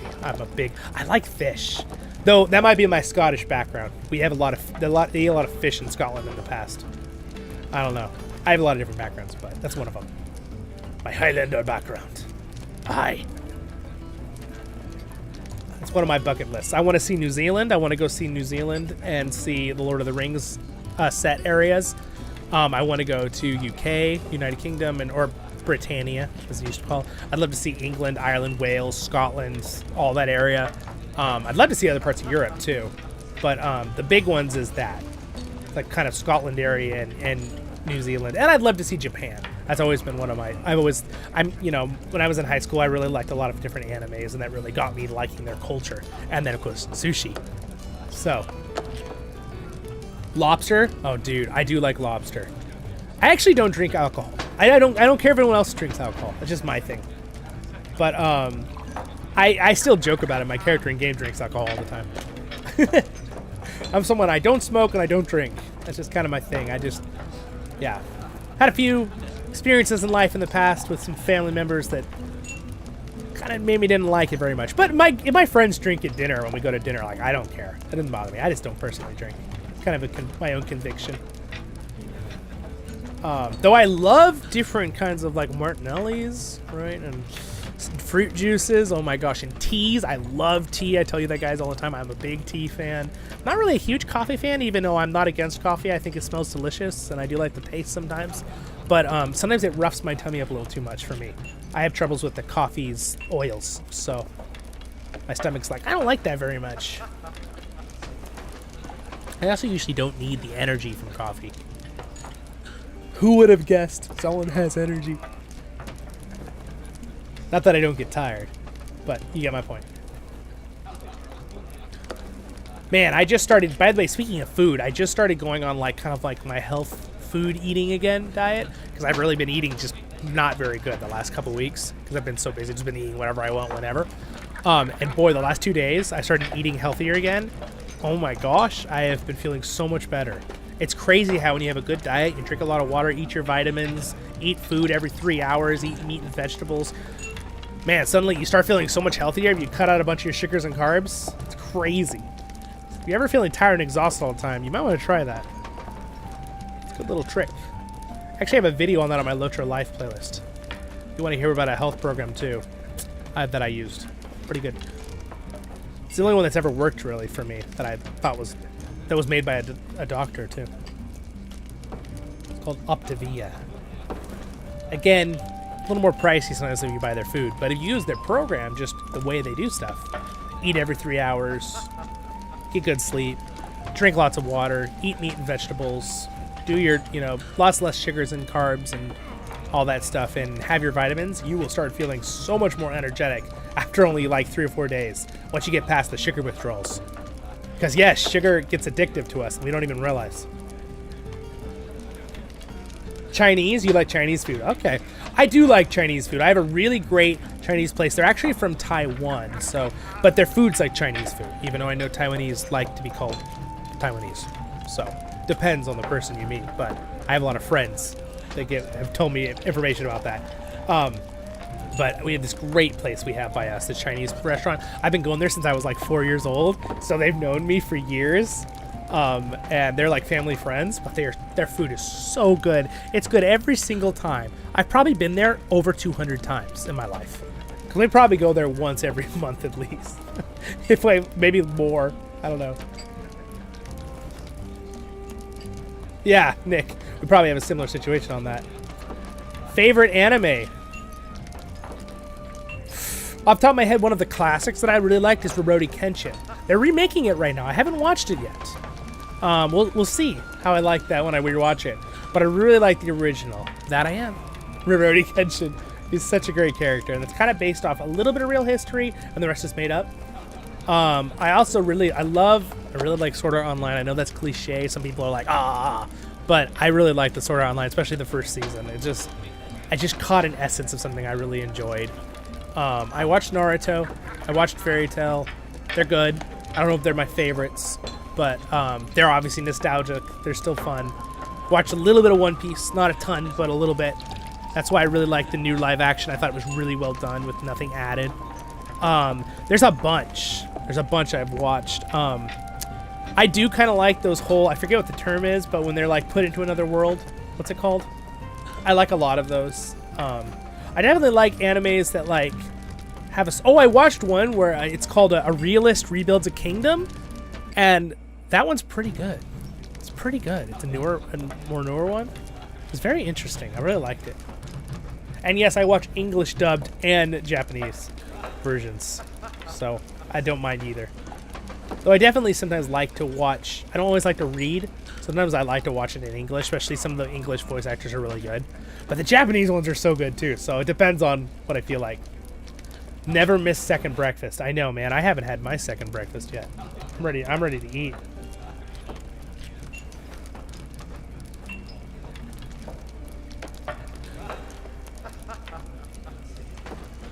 All right, so speaking of that, my family member just invited me to go have sushi. So, I think we're gonna have to call it there, my friends.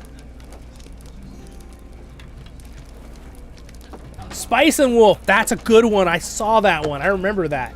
Really good one. That's with the merchant, right? Yeah, I like that one a lot.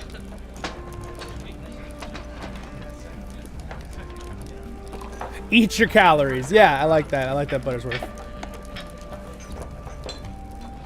All right, my friends.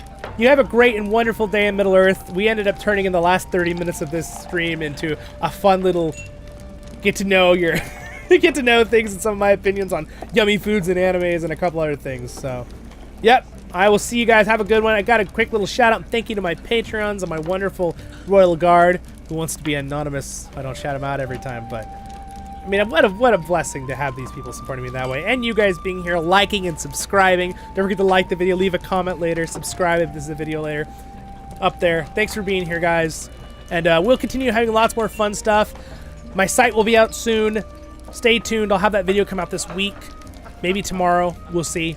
I gotta double check to make sure the merch store is working, because otherwise that will be not fun for you guys. Have a great day. Baruch Hazar Kuzare menu. Good to see you too, Bomber. Bye, you guys. Thank you for being such great subscribers and friends, and I'll see you all in the next episodes of Voice of the Rings. See you in the next one. Stay happy out there.